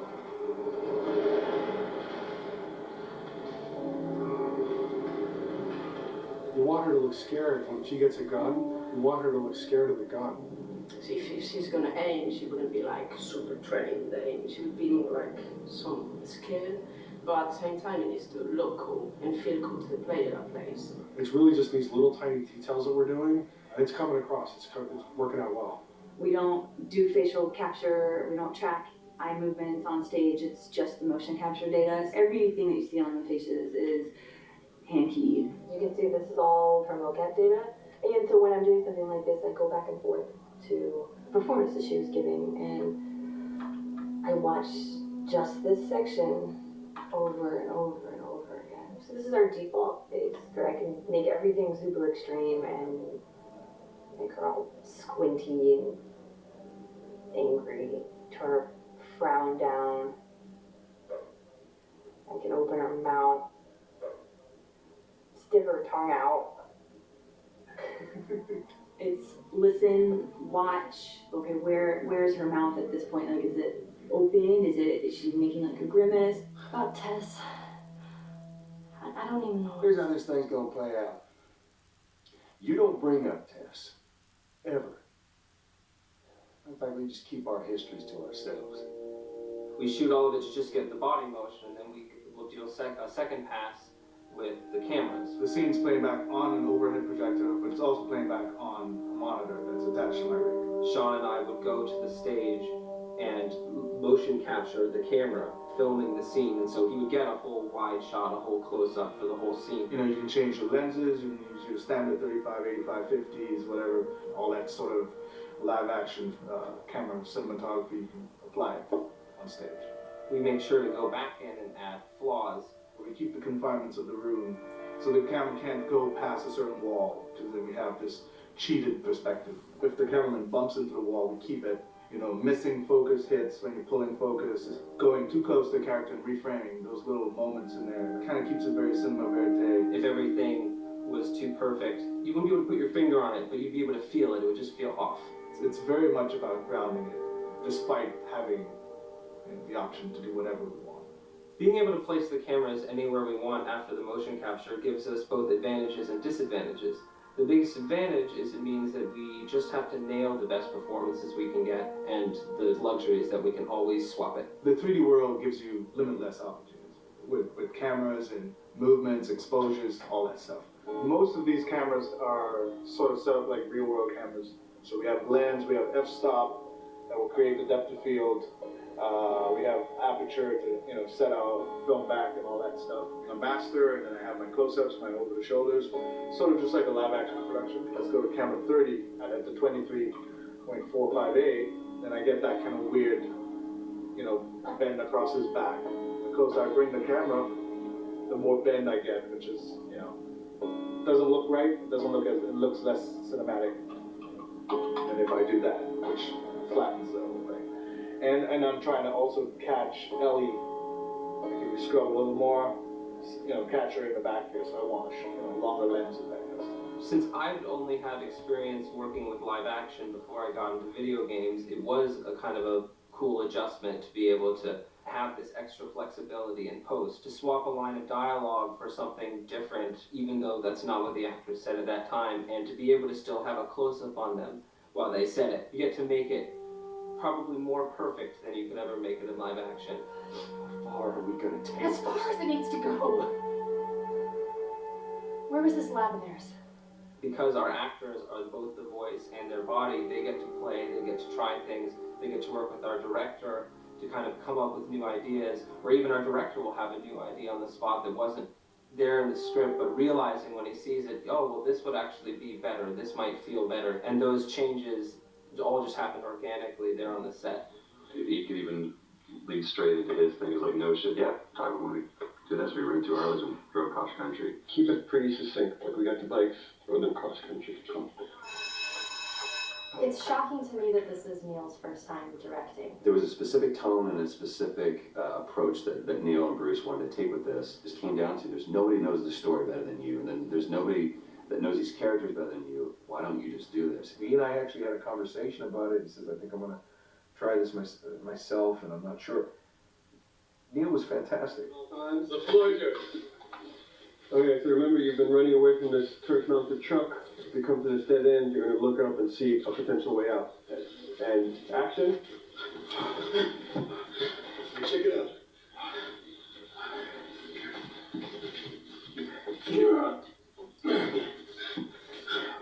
I mean, his writing is honest, and it's dangerous, and it's natural. And I love his economy of words. He doesn't hit everything on the nose, so it leaves it open for you to interpret and bring some nuances and things like that. The entire process is collaborative, but really it's led by Neil's willingness to change and flow and decide something doesn't work, fix it right there in the moment. And it is something that's very foreign to the way that TV and film is done now, where everything has been micromanaged by the time you get it to the table read. And no one wants you to change anything, and everything's very precious and has been rewritten with notes from 20 people in suits. And you can't do that just anywhere in entertainment these days. Yeah, I want to make sure, I think I swung too far over to this way, and now it's a little bit of making jokes about it, and maybe just like bring it back to center a little bit. There's one scene in the game where we see Joel not as a ruthless survivor, but as a father. I knew from the very beginning that he was going to lose his daughter, and I just told Neil, it's like, when that day comes for us to shoot that, I need a heads up. About a week before, he said, it's fine, we're going to do that scene. I was like, okay. Because I knew that I was going to have to go to this place that you don't really want to go to as an actor. You want to find some aspect of reality that you can empathetically draw from, Troy and I were both kind of just like walking around for a while and just kind of getting into the zone, and well, my grandpa died when I was 8. He was like my dad, and so that's always what I use to get into that place. I started recalling all those memories and started pulling up all those feelings, and they're just right underneath the surface. And when I walked back in, everyone realized that something was different. They kind of like calmed down. You could feel the energy just like drop a little bit more. It was brutal. I lose my shit. I just completely break down. Don't do this, please, God, no. Oh, God, no.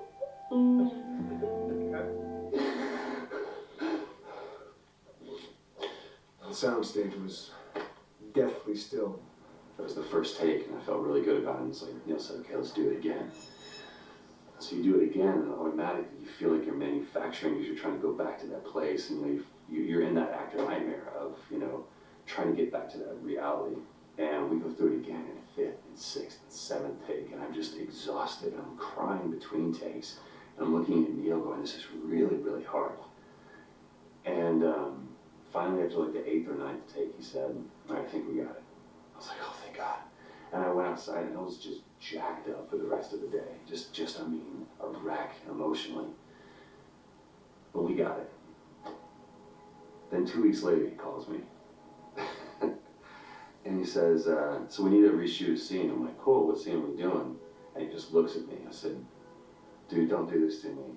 And you can either at that moment throw your hands up in the air and say, fuck this, and walk away.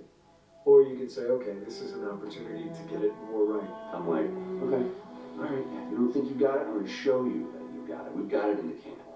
And so we go through it again, and it just feels fake, feels artificial. And Neil goes, go through it again. So doing it again, and I'm getting madder and madder each take. And finally, about the 4th take, Neil comes over to me, and I love him so much. He goes, so I'm picking up on some resistance. I was like, you're damn right you're picking up on some resistance. We've got this in the can already, and we're just wasting our time and wasting all this effort and energy. And then he started talking me through the scene. He was like, what I need you to do is I need you to just strip yourself of all these ideas, and I need you to hit this beat, and this beat, and this beat, and this beat, which just makes it sound so mechanical and such an emotional scene. So we start going through it, and literally I am mindlessly doing these things at this point. Okay? I know it hurts, baby. I know. Listen, I'm gonna lift you up. I'm gonna lift you up. I'm gonna get you over here.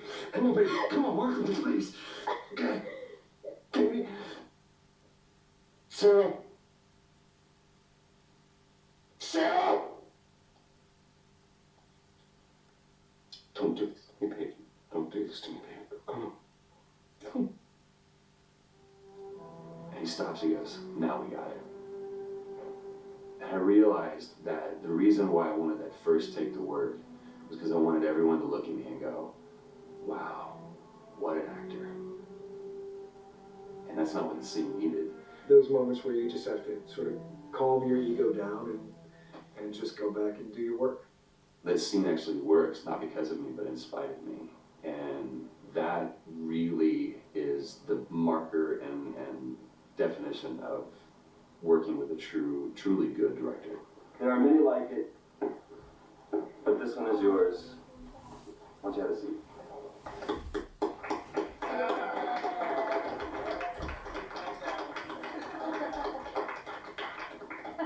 Thanks, guys.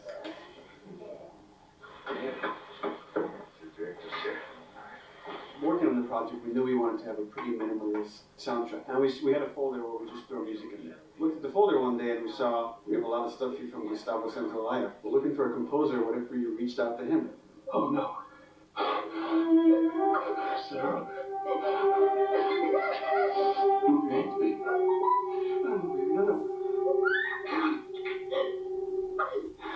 Listen, you know this way. You'll be okay, baby. Stay with me. I'll pick you up. Oh, baby, come on, baby, please. Oh, baby, come on. Sarah.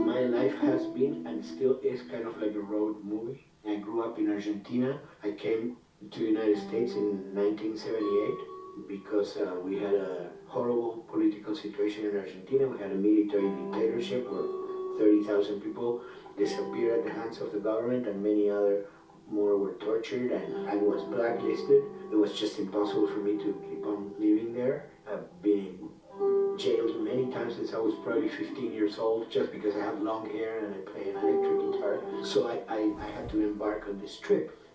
I can relate to that kind of need of movement and going to the next place and the next place and the next step. I'm always attracted to the possibility of getting involved with a project from the very beginning. I like to work from the script and talking to the director. It's never been, oh, give me a piece like this, or give me a music that's this. It's just been very high level. Here's what the story's about. Here are the themes. Go write some stuff.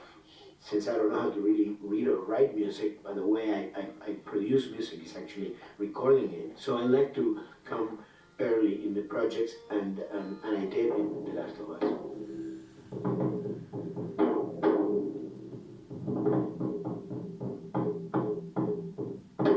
One thing that was fantastic from the very, very beginning was the freedom I had to try and to do whatever I felt could work, you know? As the story was still being written, you could listen to this piece of music and just get a sense of where this needs to go tonally, because the music was still inspiring the story. So that was the great thing of having the music written so far in advance. And at the beginning, I was going really out with some things, and sometimes some of those things were the ones that they liked the most, you know? So I really felt very motivated to work, and I enjoyed immensely working. It was this very organic back and forth experience where one element was inspiring the other and vice versa. I needed to go into some more dark places, more textural and not necessarily melodic.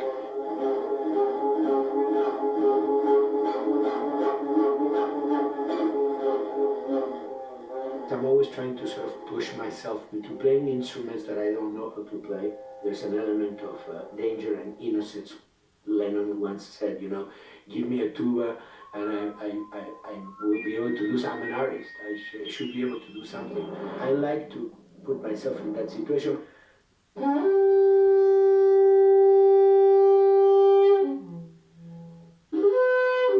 So these are just PVC pipes, so I'm using in construction.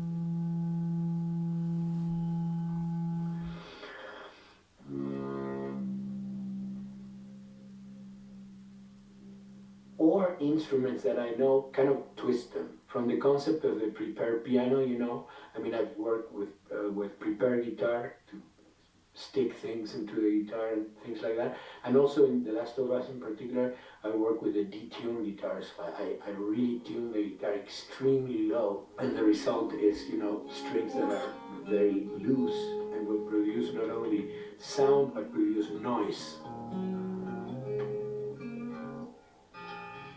Because I believe, you know, every environment has its own sound. We have in our, you know, small studio, we have actually the possibility to record almost anywhere, including the bathroom, and we have done some fabulous recording, especially in the kitchen.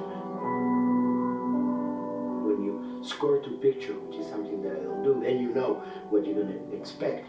But when you provide people with music, like I've done in all the films that I've done, and then you see how the director decided to use that, you know, in what particular way he used it or where they edited. It's always fascinating to me. I watch a scene and I'm going, you know, it's fantastic how they used this piece. I would have never, of all the music that I've done, probably I would have never used this piece there, but it works, you know, great. So I like that feeling of collaboration.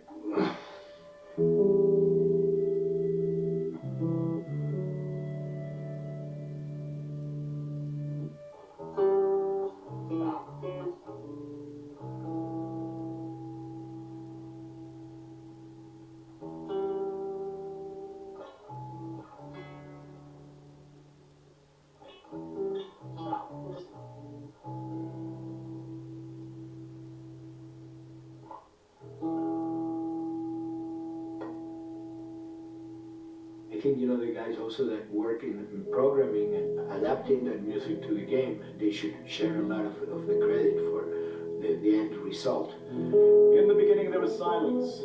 Yes. And they hired sound designers. And they regretted that decision.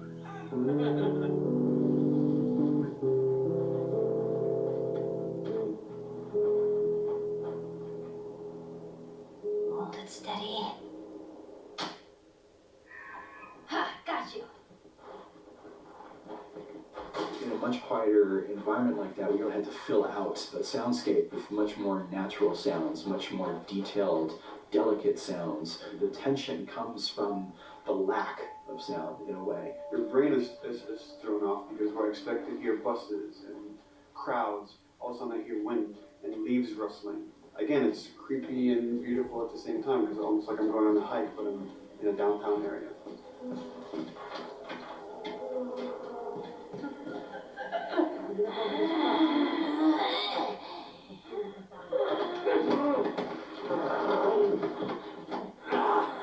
So Neil, when we were going through the iterations, like, he just did not want, like, yells and screeches and what do you call it, like, you know, kind of witchy qualities, like cackling witch. He didn't want anything like that. It was a little bit of a head scratcher to figure out, okay, how do we make it sound human but not human?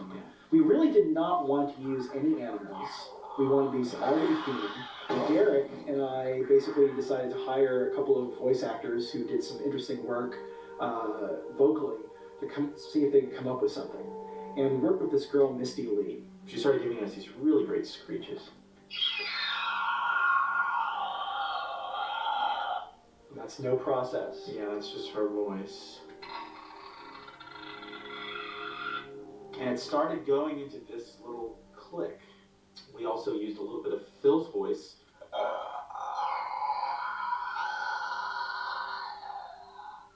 We'd combine that also with an occasional, that's just me, you know, moving my tongue. And what that kind of did was it sort of grounded it all, like maybe in the mouth area, the wetness, all that kind of stuff. And it adds a nice texture, actually. This is a composite of all the bits I just told you about.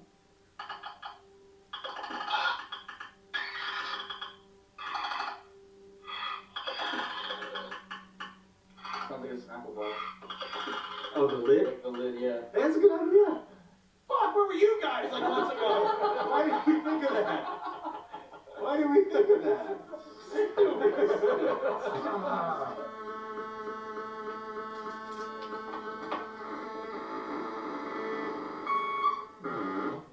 Viewers at home, you're probably wondering what this is.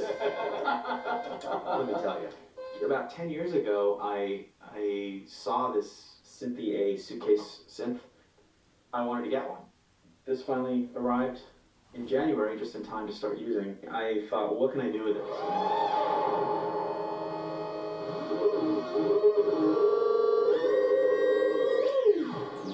In Lakeside, there's a whiteout that happens, and this thing has a noise generator, which gives really convincing wind sound.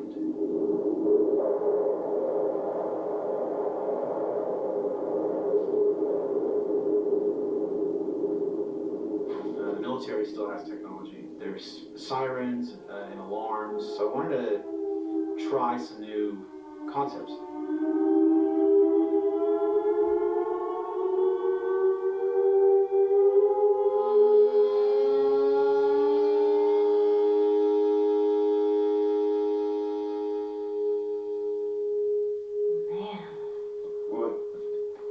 Nothing, it's just...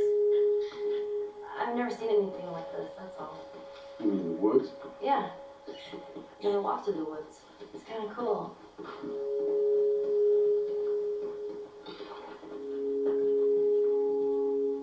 We consciously take in consideration lighting in the beginning. Most of the game, we don't really have any real man-made light sources, so everything is naturally lit. In the past, you know, we could use a lot of artificial light, but the world has no electricity. We have to hide most of the time, and that requires getting very close to certain assets. Just stay back.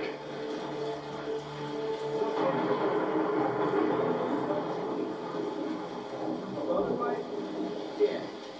Detail's expensive, and if you build up too much of it, you end up running into technical problems, right? Your engine slows down. When the frame rate goes down, everyone can bring up the profiling tools and see which parts of the frame actually cause the drop of the frame rate. This is the profiling tool. These are all the SPUs. Here's the GPU, and then here's the PPU. You can see, like, here's the main process, and here's all the sub-processes. You can see, tells you, like, how many milliseconds and cycles it's taking. The programmers are whiz at modifying this stuff and realizing, oh my god, why is this thing so big? We're taking 10 milliseconds on this thing. And then that's when they come over and find somebody and hit them over the head with a club and be like, why are you doing this? I love, we put the 30 frames per second goal because that's what we shoot for. Someone nicely put the 60 frames per second goal. It's like, yeah, we're not going to get that.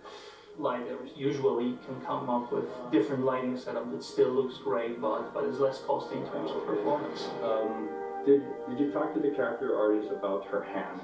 So her face is getting a lot of spec, but then her arm is just like bone dry. You think something we can tweak in shader? We'll have to send back to character team Michael to take a look. I can play with the lights and see if that creates more like spec. Yeah. I've never ever focused so much on lighting and how much sensitivity there is to that here.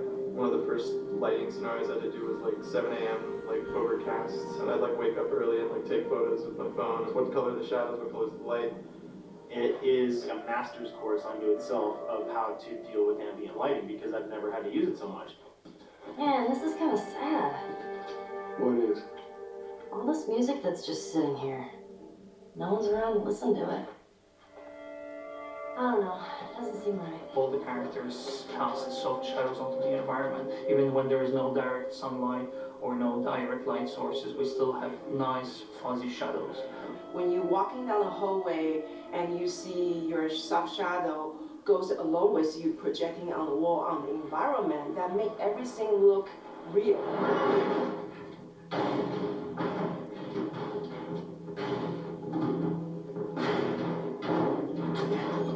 Through here. Okay. The flashlight brought a whole new spin on it. So some of the environments end up being really, really dark, and you need the flashlight to get around. Give me a hand. You want to have the environment be really dark, but also at the same time have colorful surfaces that are sort of hidden, so when a flashlight hits one of those, it bounces off onto the ceiling. If you shine a light on a red wall, it will bounce the red lighting on the whole environment. And it's very difficult to do, very expensive, but we did it. Everything should have a bounce lighting, otherwise the world is gonna feel dry and unrealistic.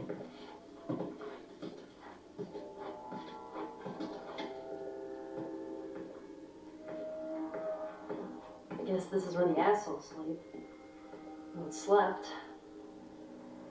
This engine is really driven in a way towards a very high level of cinematic control over each frame. And hopefully, if we achieve our goal, you'll see it is beautiful. There are these truly beautiful moments amid all this chaos and destruction. And once we're done with this whole thing, I'm gonna teach you how to play guitar. What do you say, huh?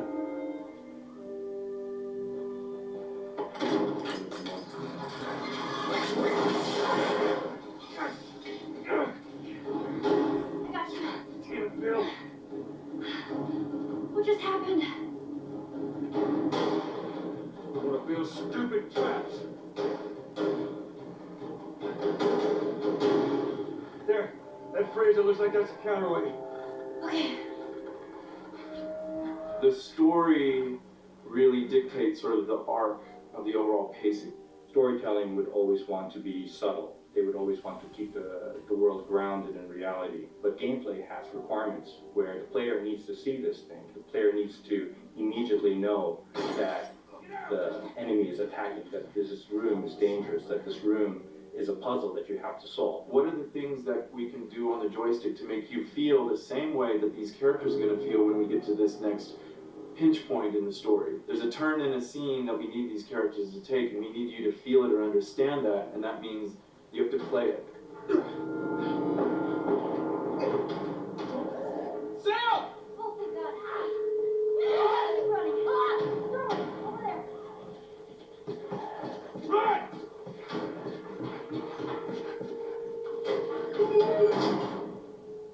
We really want to make sure that there's that contrast between the negative space and then the high tension spikes.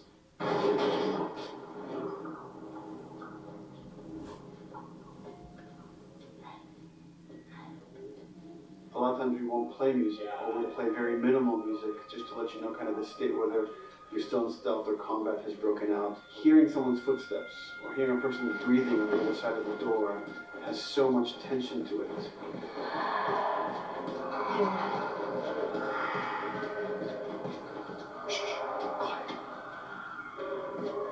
You feel the tension of the world, make you question whether you want to engage with these guys or kind of try to stealth around them. That's another reason why we don't have traditional cover in the game. You smoothly move around everything, contextualizing with the environment, but you're never locked down. We want the player to, with that crafting system, with the scavenging system, with all of the abilities available to them, to constantly be moving around and changing as the moment arises. Gameplay is all about, I have a limited set of tools, and how am I going to use those tools and those limitations to overcome this obstacle in front of me. And that obstacle might be infected, might be another class of humans that wants to kill me for a bottle of alcohol in my shoes.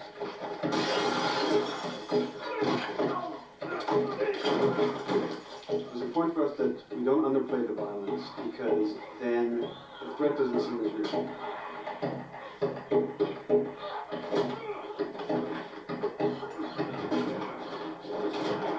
We see video games as this incredible medium to tell stories. We want to treat it as equals to books or comics or TV or movies. This is subject matter that would not be considered out of the ordinary to tell in one of those other forms of entertainment.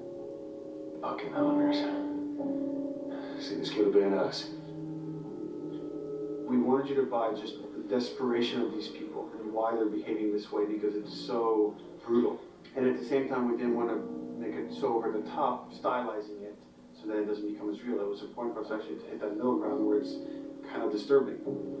That glint that's happening on that curvature, it'd be good if there was a way that we can guarantee that from this angle, we're seeing it. But it's overall too bright and opaque. Yeah, looks like paint. Yeah, see, the blood on the ground works really well. It's something about the other shader is messed up in this environment. We gotta fix that to unify the look. Shouldn't make you giggle or laugh or any of that. You should be kind of appalled by what you have to do, but you understand why you're doing it.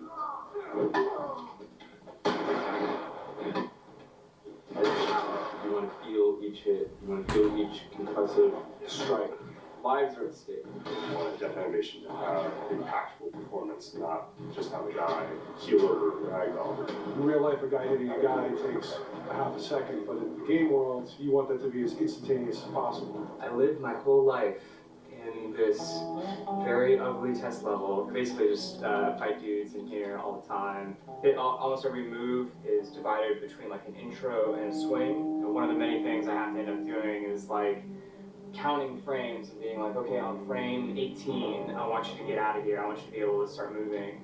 Every hit reaction that an NPC plays, they are not necessarily in the correct pose. When you strike them the next time, we just pop them with a 0 frame animation change, which is usually kind of a no-no, you know what I mean? Normally you want characters to blend smoothly and realistically into animations.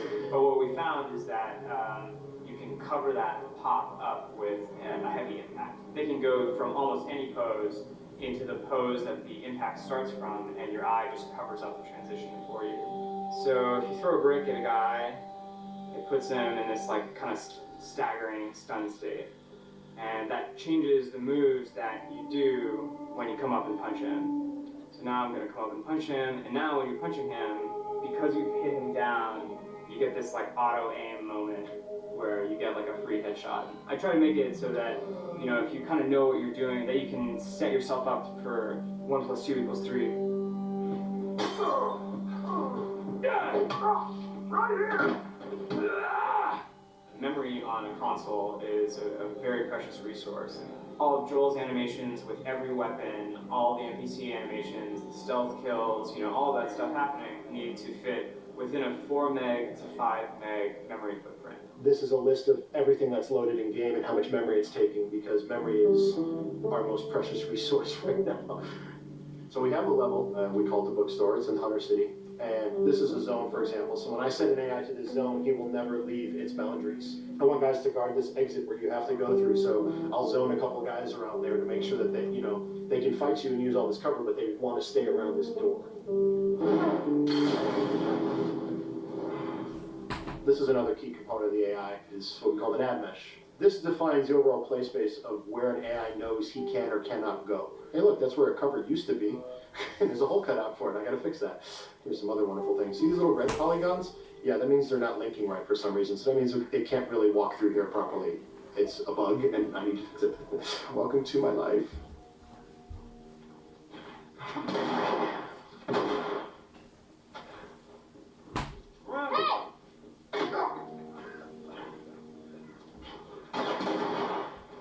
If you look at a lot of games, NPCs are usually only alive for, you know, a few seconds before the player ends up shooting them and then they're dead. We want our guys to be much more dangerous and much more threatening, which means they have to be alive for longer. They need to exist in the world for longer, which means you as the player can witness them acting out their behaviors for longer.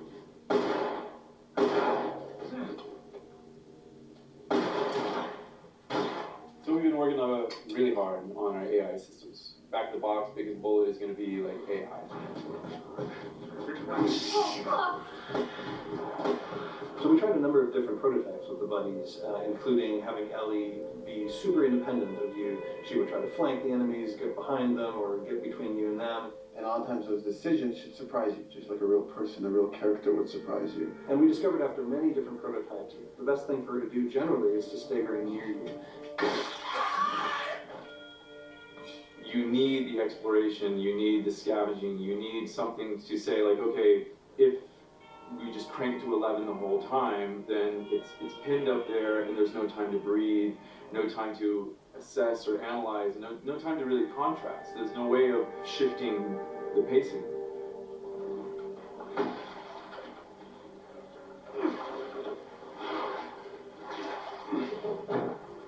Puzzles are really weird, especially like Naughty Dog puzzles. I think they're very simple and satisfying.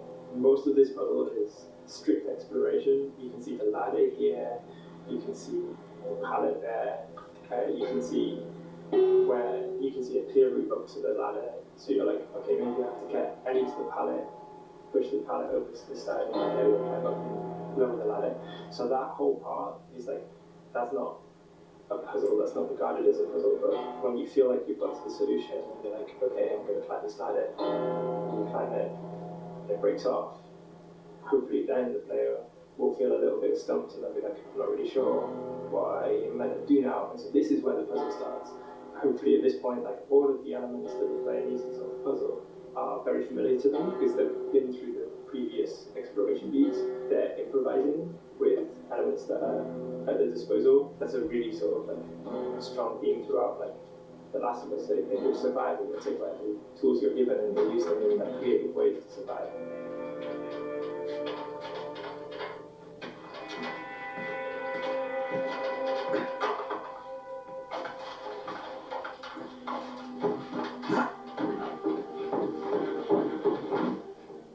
We set out to create something kind of new to Naughty Dog, this crafting system. Our lead designer, Jacob Minkoff, he got this book of like this survivalist handbook and homemade munitions and all sorts of funny stuff. Just start reading about, okay, if I was just wandering around in a collapsed society, this world, what stuff that seems like I could find? Alcohol and sugar, you know, if you want to make a smoke bomb. It's difficult to balance the right amount of resources against what you think the player is going to need and making sure that the player feels like they're getting just enough to survive, but not too much that they feel like they're a powerhouse.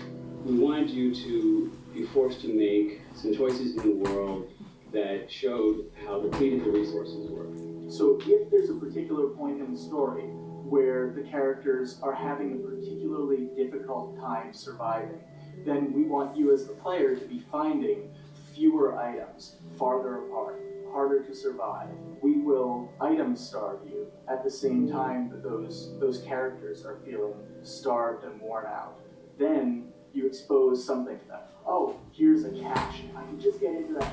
Oh, look, there's a wealth of things in here. God, I was so worried. My health was low. If I had run into a combat, because it's always that thing in your head, it's that Hitchcockian thing about the danger that you see is less meaningful than the danger that's in your head.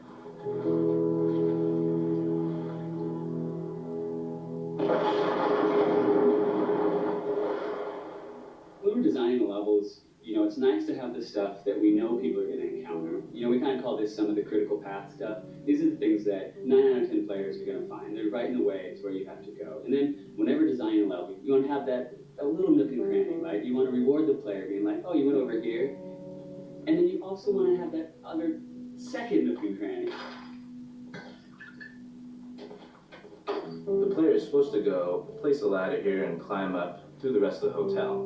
But what they can also do is shimmy across this area, and I place a really cool like upgrade kind of off the beaten path to reward players for exploring. So if they come all the way over here, they're going to get this really cool training manual. It's a funny little bit of trivia, the HUD system, not the menus, not like when you hit start and stuff, but the actual HUD system where you see the reticles and stuff, was literally created for an E3 demo early in Uncharted 1, and that's been our HUD system, the foundation of our HUD system for the last 4 games. First time in Naughty Dog's history, we hired Alex. She's awesome, and she's got a really good understanding of UI and how it applies to games. The thing that I hate about any game's UI is when it pulls you out of the game for too long, no one wants to spend time in menus.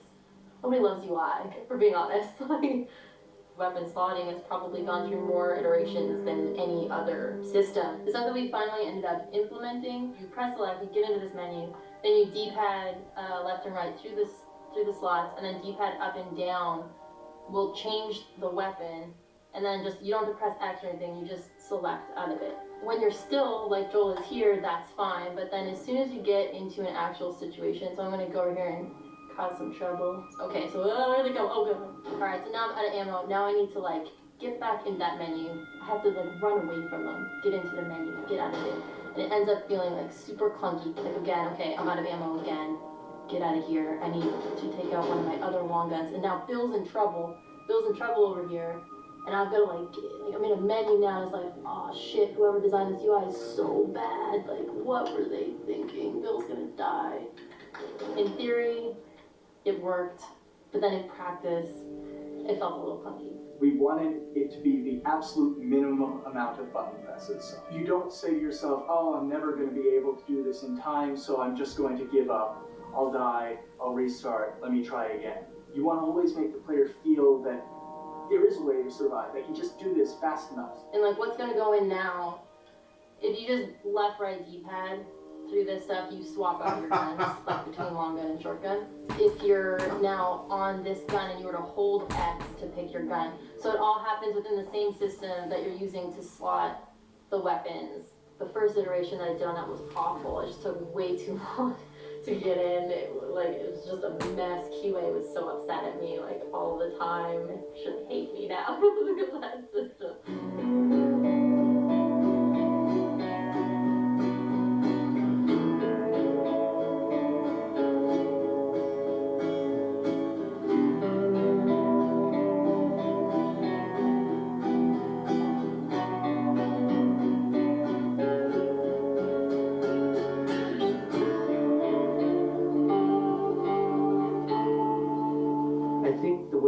Is kind of maturing and changing in general. You're seeing a lot more focus and importance on refinement and polish. So having internal QA really helps.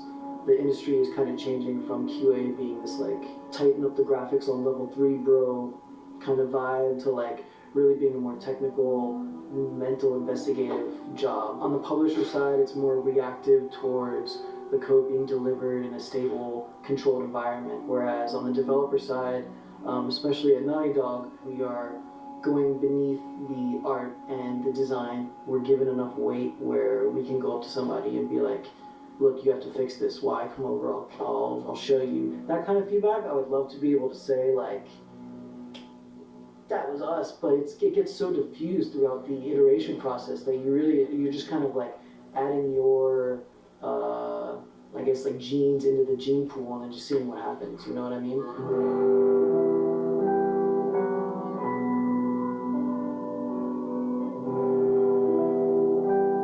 Everyone's working all the time now. But like I told people, like 7 weeks and then you can have tons of time off, enjoy the sun, you know? But for now it's like, this is it for everybody.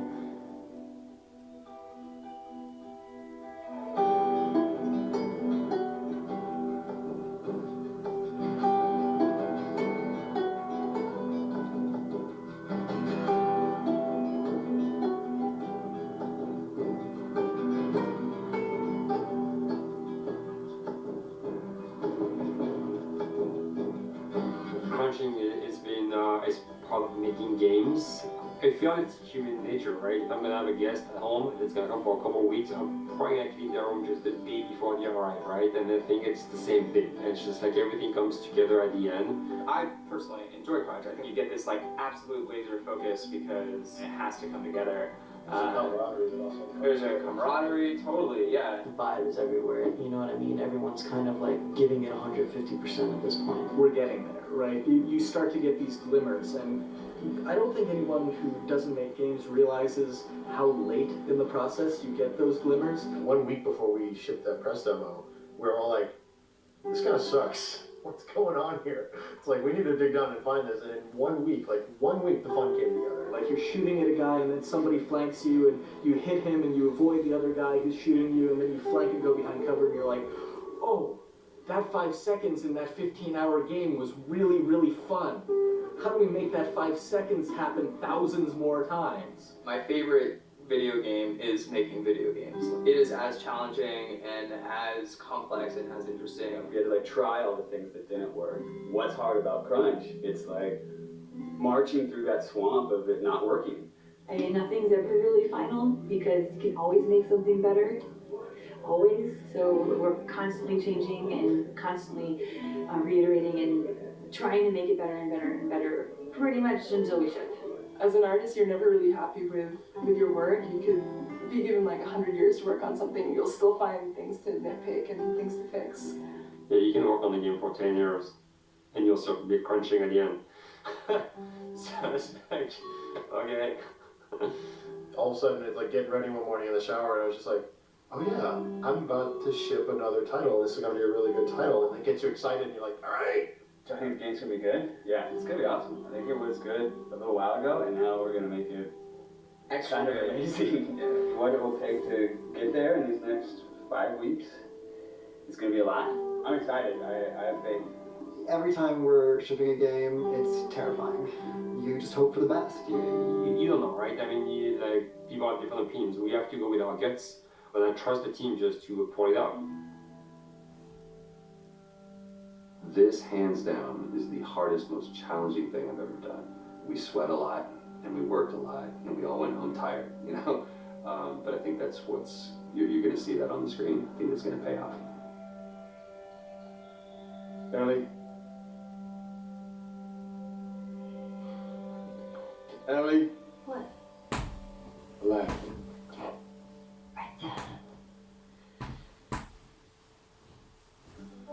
After David, Ellie's visibly distant.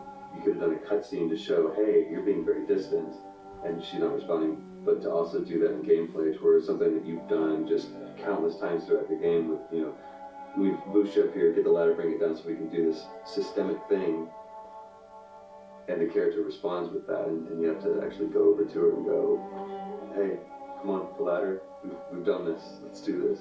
It's a subtle choice. Like Bruce and I talked at the beginning, is like we have these mechanics, how can we exploit them in a narrative sense? And that's one of those opportunities. I just think it's incredible that happens in-game. It's not a cinematic. You know, it's something that adds weight to that controller when playing. Wow, so good! Let's go eat. Let's go eat.